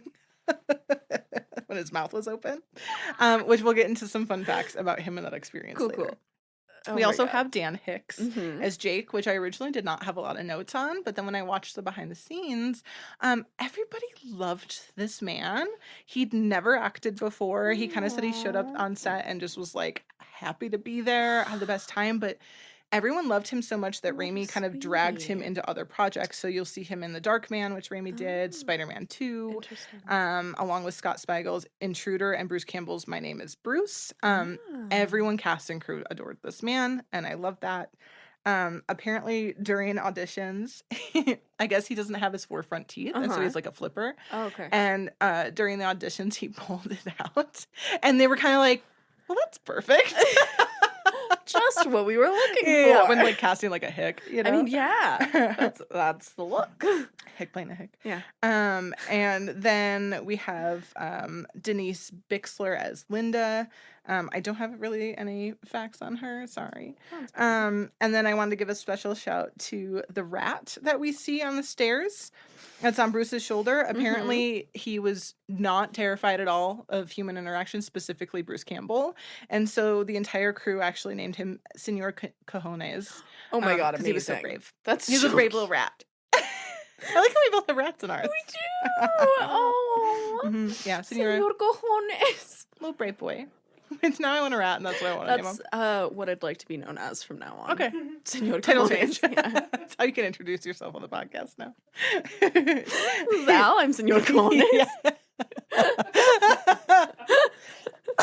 It's gonna make me choke. Warren's laughing. It's too good. That's gonna be my director name from now on. Yeah. That's how you have to credit yourself in your own film. A film by Senor Cojones. AKA. Oh yeah, Senor Cajones film. Yeah. It's a title card. Oh at the my front, God. at the very Yeah, front. You're yeah, welcome. make that my new You guys, we made production this company. Holy Sienna. So you would think, I didn't think there was going to be much on like the concept of this film and like how did they come up with it? Because I'm like, oh, they just wrote the first one, they were playing on the Right. second one. So the original idea for the film plot was a little bit different, which we won't go into. But they couldn't raise the idea for that budget at first. And originally this was never intended to be a trilogy or even a sequel, so they never had the idea for this. They kind of just like happened upon it. So but they couldn't raise the budget for the original idea when they did come up with one. And so he ended up going and making Crime Wave, which was a complete flop. But fun fact about Crime Wave, which was kind of like this follow-up, they said it kind of lives in the same verse as the Evil Dead film. It was actually, the failing kind of prompted this return for Evil Dead 2. Interesting. Because Raimi got producer De Laurentiis, he's finally coming in, to finance the film. Because Raimi admitted that he actually, like I said, he never considered, oh my God, take a moment, Al. Read your words. The blood's getting in my eye. Oh God. We've blood's all been getting in my there. eye. So Raimi admitted, like I Appropriate. said, he never considered to make the sequel because in the first one, Ash is kind of like assumed dead by the end of it. Yeah. And because he had already sold the distribution rights for all the characters and I think what did they say? The characters and I think just the rights to the characters to New Line Cinema. That it was just like, I think he was kind of like one and done a little bit. Interesting. And so when I told you earlier when we were watching these, I was like, you don't really need to watch you don't need to know the first one to know this one. Right. I didn't realize, don't know how I missed this fact, that it's because they did have to just start from scratch. I was wondering because as this one When they like do a started, recap. I was like, I thought he was dead. Yeah. So Yeah. to be fair, if you watch the first one in the end, like they don't like show him die. You just like Right. it's assumed. implied. Yeah. So it just makes sense when you start off at this one, when he's just getting like thrashed around. It's like, Yeah. okay, it does feel like it's left off. But because they sold the rights and they couldn't use any of the footage from the first one, they did have to like the first 7 minutes of the film, they had to like reshoot all this stuff. Oh, And fuck. so you can basically watch this film and be like, the first one didn't even yeah, happen. it can be a standalone. Yeah. So narrative. it's very much a standalone because of Makes that. sense. So that's why we get that kind of like simplified introduction. Interesting. Which is felt also very Star Wars style almost. Like, just do the scrolling text. yeah. But yeah, that's why kind of people have this debate online whether it's a sequel or a remake. Oh, interesting. And which I was kind of yeah, it's which comes up, but interesting. again, I just never looked into that Yeah. facts. I know other random facts about this film, but not that one specifically. So that's why they kind of like remade, and it's kind of Interesting. can stand Yeah. alone. So again, if Kinda you lives have in not its seen the first own- one and you want to watch Evil Dead 2, Oh, look at you're good. that. But I would say watch Evil Dead 2 and then Army Right. of Darkness. Got it. Those go together. So some other inspiration, I obviously said Three Stooges.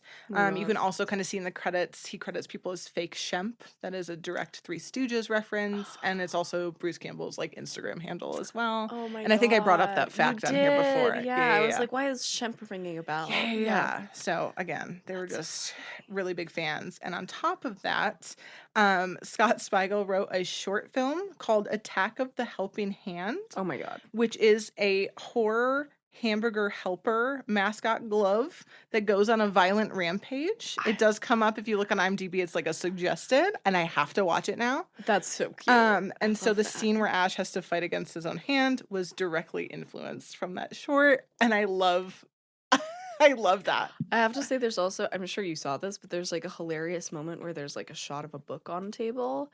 I can't remember exactly where in the film it falls, but it's like right after a hand's been cut off, and the book is A Farewell to Arms. Oh yeah. I Yeah. had that as like I have that as a very very low like if we have time fun facts. Oh, I Isn't love that so funny? That killed me. You and the books last episode too. You were like the books. I love seeing what books people Easter put on eggs are screen. so fun. They're so good. They're so Yeah, fun. yeah, They're yeah. for people like Yeah. us. Farewell to Arms. Farewell to Arms. Yeah, so I loved that fact. Didn't know that that was a reference for them.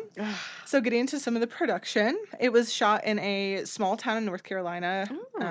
Wadesboro was the name of it. And this was actually the set. Family there. What was I that? probably have family there. Oh, well, I'm not going to talk highly of it. So, Oh, that's fine. Fine, this- fine by me. This is Go actually for it. where they shot Steven Spielberg's The Color Purple 2 years earlier, which I'm like, ooh, interesting. hearing the things about it, I'm very curious how that went. But obviously, like, they attributed it. Bruce Campbell made like a car reference of like they're like the shiny Cadillac, and we're like a I don't know what he said, like a Ford Gremlin or something. Yeah. So he was like, you know, people were very excited that Steven Spielberg was coming, and but then we're not like so the much for a two-door schlocky little. jalopy. Yeah. They called everyone on set called this town an absolute dump. Sorry if you live there. I don't think we have any listeners This there. is exactly where my family would and be it was from, yeah. extremely racist. Oh, And so that's- yeah, none of that these sounds like right. liberal horror, you know, special effects dudes That's were so a fan. funny. They said at one point they went to a laundromat just to do their clothes on like an Mhm. off day, and everyone told them like, "Why are you here? You should get out. It's a black laundromat." And they said even when they went Jesus Christ. somewhere else, Ugh, and this is to the white one, 87, right? 87, and that's what they said too. Like this was 87. They even went to the movie theaters, and the movie theater still had a white and black entrance. So And they just saw that everywhere, the and they were fucking like, South, "We fucking man. hate it." Yeah. So they didn't have a fun time there. Mm. But there are some fun stories about being there. So the large white farmhouse that we see in the movie actually served as Evil Dead 2 production office.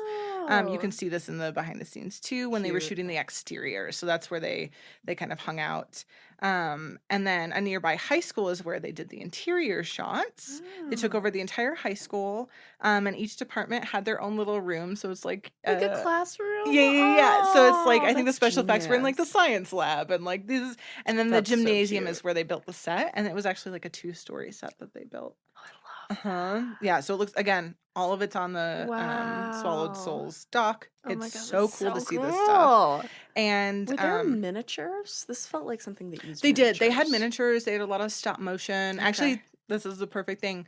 When I think one of the guys who was doing the photography for like their animation for like that beginning sequence that we see, he had to go leave and do a different project. I think like a bigger project. He's like, "You'll be fine." This 18-year-old, he's a talking head in the doc. He was like, "Yeah, I was 18, and I was like."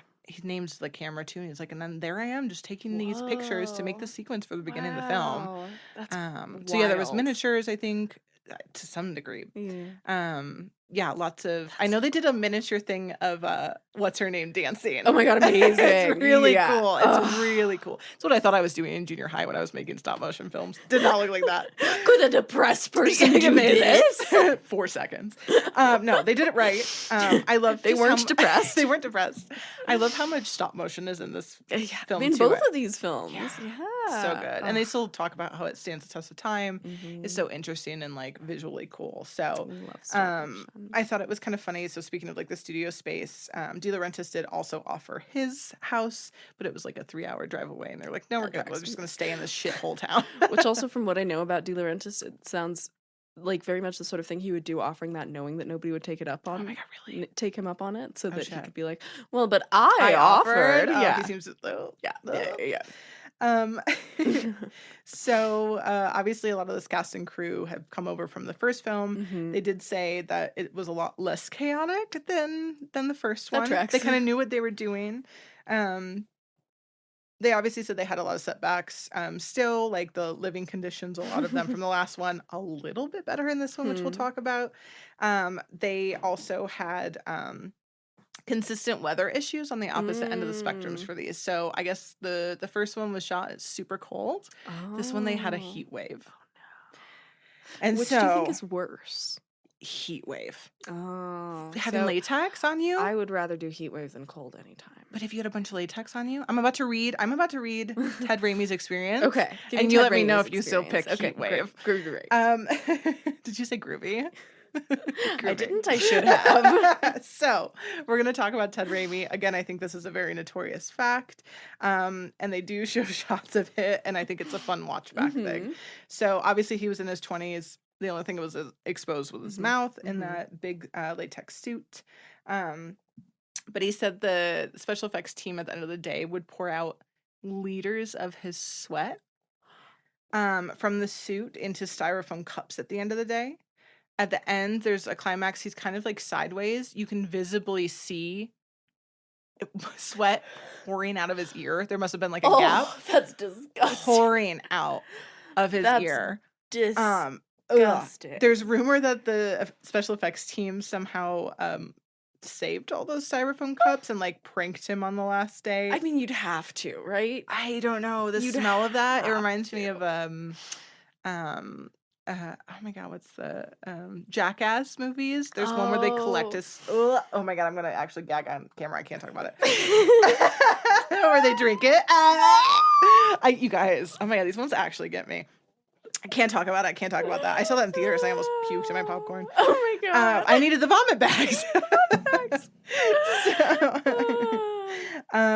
Yeah, so that's the gross fact about that one that got me in a separate way. So we're gonna move on to more of the bloody details and movie magic of this. Obviously, this film is not only known for kind of like the camp of Bruce Campbell, Bruce but Campbell. sorry.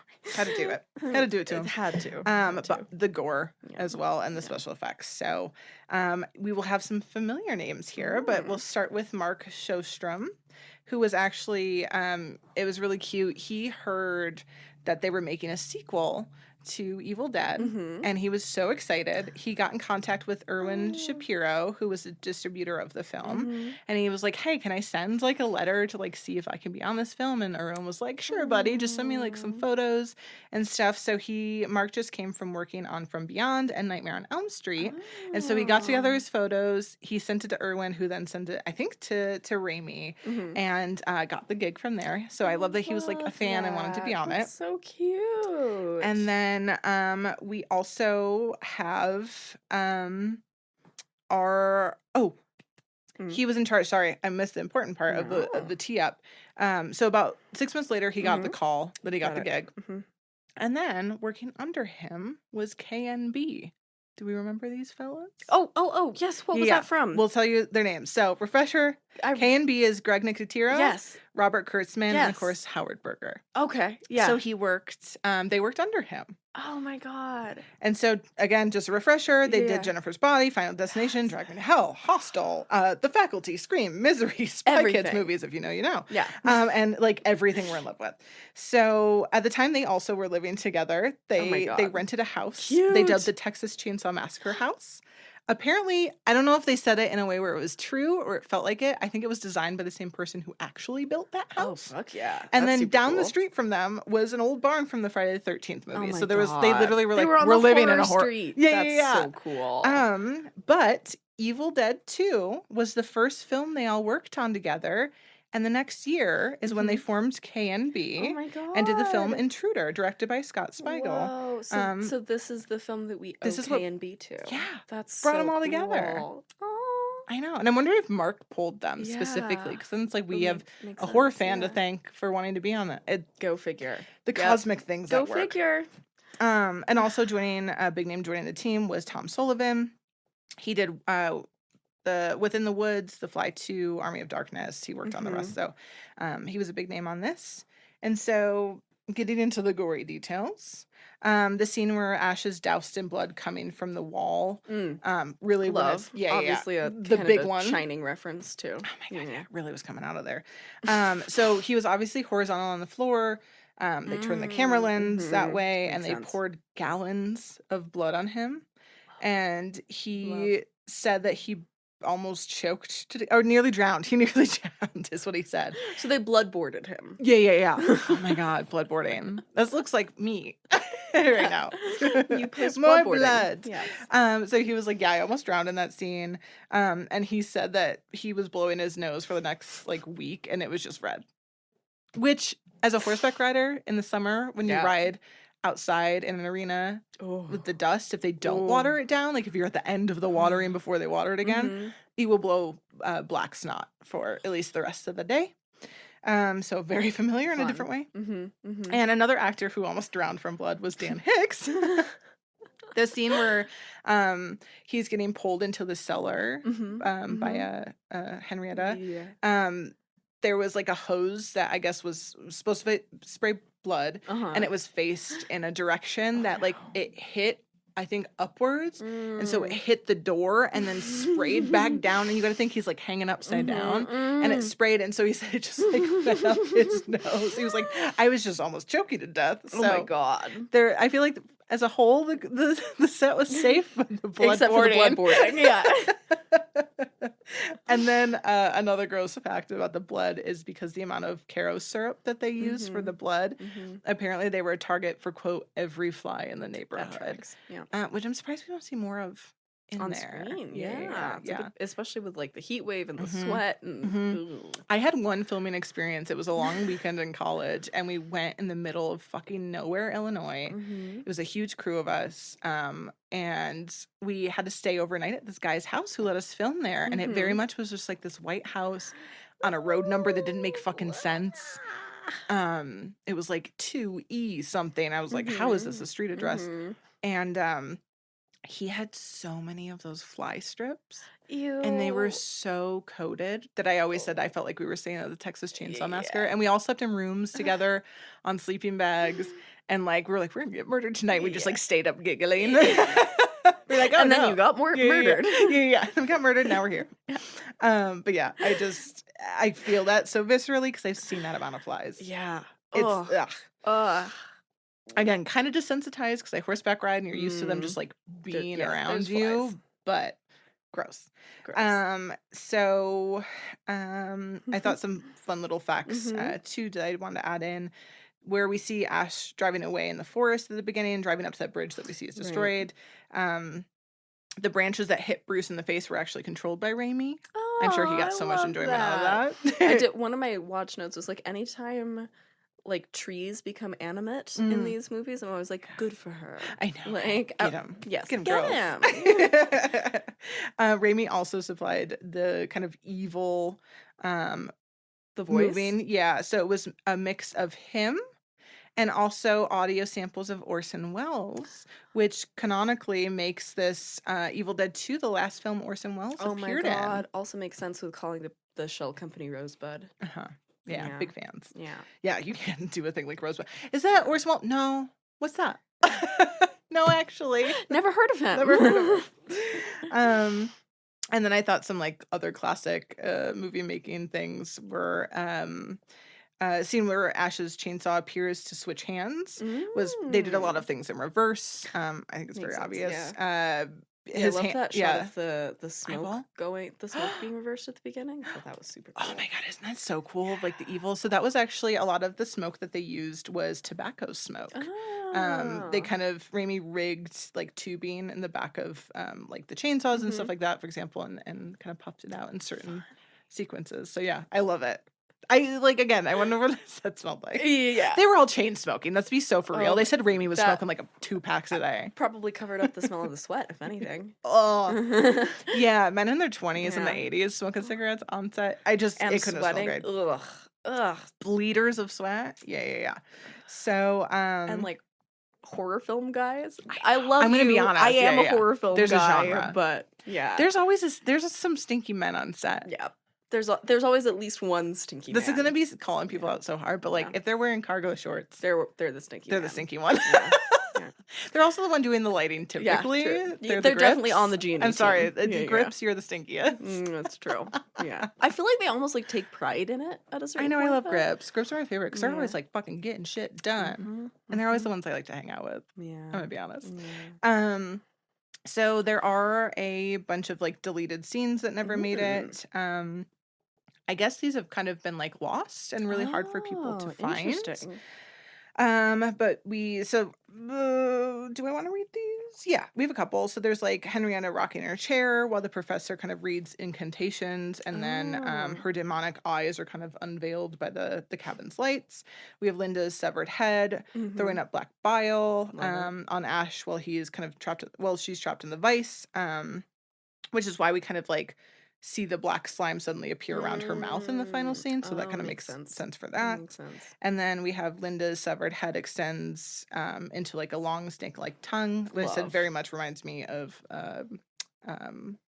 was one the Dead Alive? Dead Silence. Dead Silence. Dead Silence. Oh, I wrote yeah. Dead Alive and I realized that's so wrong.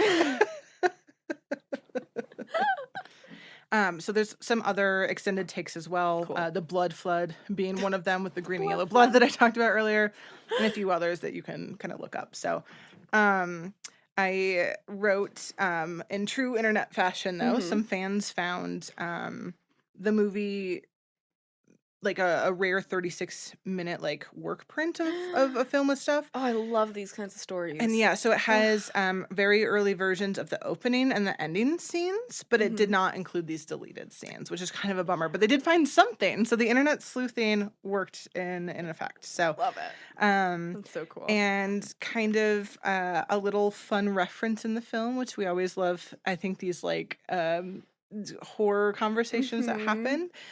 You can see the glove belonging to Freddy Krueger in the original Nightmare on Elm Street hanging above the door in the tool shed God damn when it. Ash carves his girlfriend's head with a chainsaw. Ah, I love it. Which is direct response because they, in a Nightmare on Elm Street film, there's like a scene with the TV playing and it had Evil Dead on it. So they had a little conversation with each other, which I think is so cute. I feel like it's like sending like old fashioned letters to one another, like little love letters. Yeah. I know, it's so Yeah. cute. So kind of getting into critics and audience reactions. I realized I didn't write the IMDb scores on this. I thought I had too many notes to get through. I That's realized. fine. Oh man, I was like, I have 15 minutes left. It's No, I the don't. Al-stravaganza. You know, we can just people. chit-chat a little bit. Yeah. We're concentrating Um, on what makes you happy. These things, all these things. Lauren, if you want to look up the facts.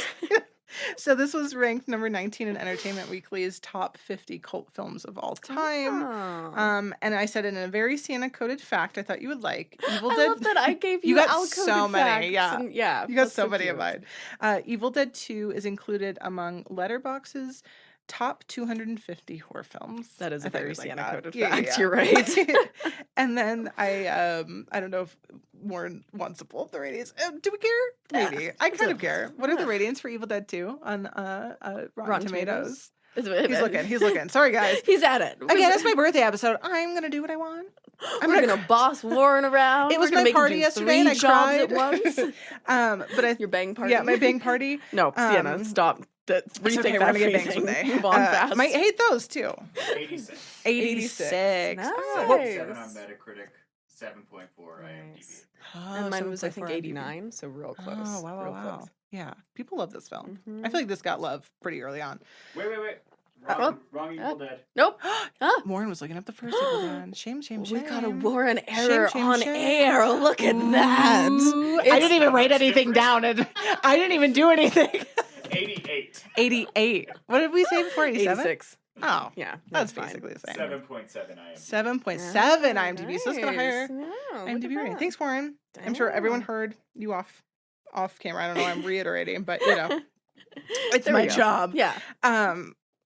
Yeah, these were kind of on par Yeah, with each look at other, which is that. actually kind of That surprising. does surprise 'cause I me. feel like there's so much conversation. So many people have seen this one Mhm. versus I feel like Dead Alive. Yeah. People are like, oh, I've heard of it. It I gotta watch feels it. like one that people more know about than Mhm. have seen. Yeah, For mine. yeah.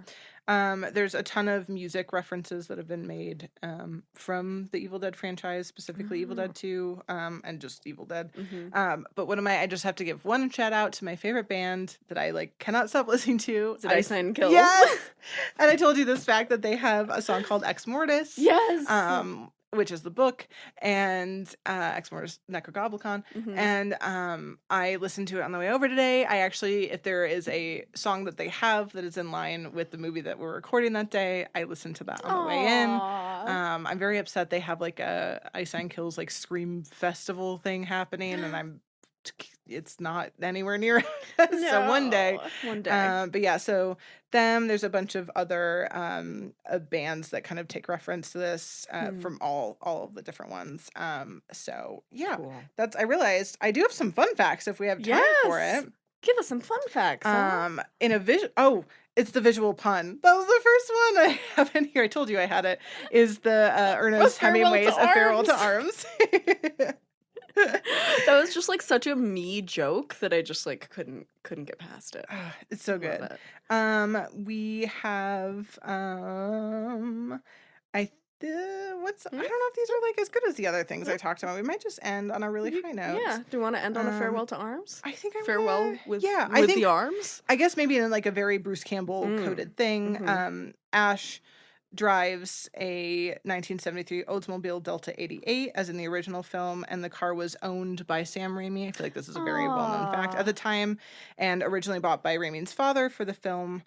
Or for the family when Sam was 14. So this is like a family childhood car.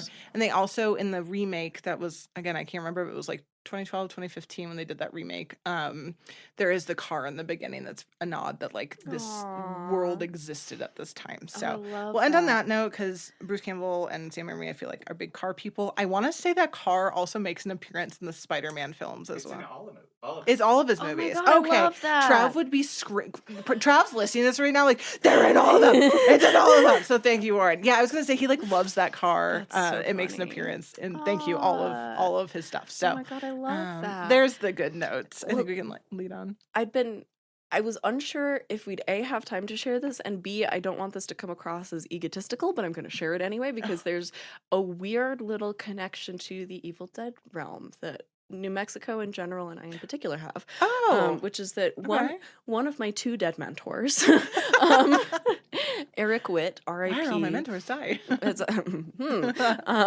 Don't become my mentor. Bad things will happen. Eric Witt was the man who created the tax incentive for the state of New Mexico that is responsible for so much film business coming here. He worked with Governor Bill Richardson to make that happen in 2001 to 3. Tax incentive started in 2003. It was one of the first 5 states to have it. I think Michigan was included in that too around it was 2008. one of the early ones. So Eric Witt was an amazing man in the New Mexico film industry who did a whole hell of a lot to bring the stuff here that is here now. His career started out when he was working for Dina De Laurentiis at De Laurentiis Pictures. And one of his first credits as a producer was on Army of Darkness. And when he and I first met, we started going out to drinks together just to like chat about horror films because we both were fans of gore and splatter. And I've been thinking about him a lot recently because he was one of the first people that I talked to about trying to get the project that I'm now filming off the ground. Aw. And he was so enthusiastic and encouraging, and he kept being like, Sienna, you never know, you could be the next Sam Raimi, and you never know unless you make the film. Yeah. And I've just like had that echoing in my Yeah. head recently, and Oh, so that's it's so like so funny and fun to get to watch Sam Raimi and to be thinking about that. You're going to which- love watching the behind the scenes because I think they have a lot of moments talking about that exactly. It's like you kind of don't know when you're in it that it just, who knows? Yeah. If you don't create it and Yeah. don't put it out there, it's like you just have to create and put it there. But that's a fun little New Mexico tie. Yeah, we have so many good things that get made here. Or there's like so many connections here that I didn't. amazing. Coming from LA, you're like, oh, like where Right. it and where would I? And it's like, Yeah. no, there's like so much outside and Funny there's so how many deep cool the things. ties run. So deep. Yeah. So deep. So bloody. But yeah. Yay. Yeah, so These just are wanted fun. to That's wanted so to share that. fun. Yeah, and happy birthday, Al! This was such a great Thanks. pairing. Yay. The Al-stravaganza. I never thought I'd be excited for people to say happy birthday to me, but thanks, guys. I had so much fun with these two. Yeah. What would you rate them? I mean, I love these. So Yeah, 5 5 out of 5, for 10 out of both. 10. Yep, love it. I Makes just my think they're job such a easy. good time. Yeah, for Letterboxd. Yeah, I love these films. Again, these just feel like they're really kickstart to a lot of the things that I like, and it's fun to always kind of, I think, revisit what old Al was a really big fan of. And I actually feel like in my mid 30s now, I'm like settling a lot back, and I'm realizing, and I think a lot of people are doing this just in general, I'm going back to the things that really brought me joy when I was younger. And so I'm like, I feel like I'm dressing more like myself than Yes, like, I love that. I feel like I took like a 4-year hiatus of really dressing like me. The last year I've really been like myself. I love that. Again, the bangs might come back. Maybe that's just the universe telling me. Yes. And yeah, Like so little it's- tendrils from an Evil Dead tree Truly. wrapping around your head. fucking hell. Yeah. Guys. Don't cut a wig when it's on your head. Everybody knows that, but you know, reminder. So yeah, it's like fun to revisit. I think my old favorites, and I think that's what this podcast has kind of been fun for. I've seen like some people watching this and have been liking seeing Dead Alive specifically. So I'm excited for people to watch Dead Alive. Yes, And be welcomed into the craziness. I'm so glad you had such a good time. Oh my god, I watching it. fucking I was dying to ask you. Dying. So, oh my god, no, I had I'm glad you had a good such time. great time. And then It was yeah, a check delight. out behind the scenes of both of these online. We'll post link those. to them. Yep. And then do you want to talk? We'll talk about what we're gonna do next. Yeah, because we've got another. So out of the 4 of us who work on the podcast, everybody except me has birthdays in a row. Yeah. We're all like boop boop boop. Yeah. So next up is Trav's birthday special. Yeah. And we've already checked with him what films we're going to do. Do you want to do yours first? Or do you want me to shout out mine Yeah. first? We're gonna do Tales from the Crypt Demon Night, which me and Trav saw last year in theaters. But we've, he's a fan. I think that's he just bought me the box set of Tales from the Crypt on DVD. So yeah, and then you're gonna do. I am gonna do From Dusk Till Dawn, which I wrote down for myself. It's probably, unless we do Death Proof at some point, is probably the closest I'll ever come to actually covering a Tarantino movie. Oh yeah, I mean this is pretty. People call this a Tarantino film. Yeah, I mean, so yeah, it's written by him. Yeah, he's in there. Yep, there's feet. Oh, there's feet in there. It's very Tarantino. And there's this one's so and you've never seen either of these. So, but again, I've seen so many gifs of Salma. It's like so burned fun. on my little gay brain. So you can't be on Tumblr and not have seen Salma Hayek. Yeah, no, you can't be gay on Tumblr. Yeah. Truly. So yeah, those are Trav's birthday picks. And so he'll be back. He'll with be us by that just time. getting back the night before we record. Oh yeah, I forgot. And so he is going to make an appearance. We thought both for Warren's episode after. Yeah. I thought they could take the hot seat for a second and give us like maybe we'll their favorite force a little tidbit. I have him planning a favorite little tidbit about the films, and so he can share that with us. Cute. And he's excited and nervous. Warren's already popped in here before. Yeah. I feel like we're like, but I'm blamed. Warren's learning this in real time. Pulling more Warren into. Yeah. So then we have podcast Warren's will be bit by after, bit. so we'll announce that one next time. Yeah. But yeah, so we're doing those, which I think is like a perfect pairing. Very different than things we've done. Yeah. And also feels very like. Get to do Billy Zane. Yeah. This is not on a perfect. boat too, which is shocking. This is the most quintessential Billy Zane role in my opinion. He is so so Billy Zane coded. I the feel like zaniest, if the you will. zaniest Yeah. Zane you've ever seen. You're gonna have so much fun. So yeah, I think those are a really fun pairing as we like get into spookier season. I can't wait. And then what else? Yeah, come see us at Morgan Crypt. We'll have a Yeah. booth. Maybe you'll get splattered. Yeah. I feel like doing that. Love. From so September 27th through 29th. Mhm. You get tickets online at morgancryptabq.com. Links for everything is in our bio, of course. And I think other than that, follow us on social Yeah. media. We love seeing comments on. Now we're Yeah. getting a lot more YouTube listener Which or is really watchers. really sweet. Yeah. So Splice Y'all Splatter were Pod. listening to us when we told you to watch the videos, which I'm loving to see. Yeah, it's really cool. So we have a whole little community over there. I think we have our little Yeah. TikTok community, which is always fun to Yeah. I love when people drop their facts about things too. It's fun. Y'all to are just, finding out things randomly- about these movies that I couldn't find anywhere. Mhm. And It's really such a cool. delight. So yeah, keep engaging with us. It's really fun. So yeah, Yeah. Splice and Splatter Pod. Again, link is in our bio of everything, so you can watch things on YouTube. I think I want to start doing it, which I have not told you. I think I want to start having our Patreon be very specific to behind the screens, and maybe our watch notes. We can start putting those up there. I was just thinking about as we're that rounding. today. Oh my God, stop! As we're rounding our year, I feel like we should put. because we'd teased that at the very beginning that was something we were thinking about. We were just waiting for our doing. year anniversary. That's going to be coming up too. Yeah, I'm gonna be honest. What it was for me is that I didn't feel like my notes were ready to share with the public until recently. But they've been in Mine just my embarrassing jokes. I mean, for myself to say to you. that, and also they've only just recently started to have any kind of format at all. Oh yeah, you were just blobs before. Now yours look very formatted to mine, which is so funny. Do you Yeah. find it helpful or no? It is Okay. helpful. I was like, No, are you just doing it? You were right.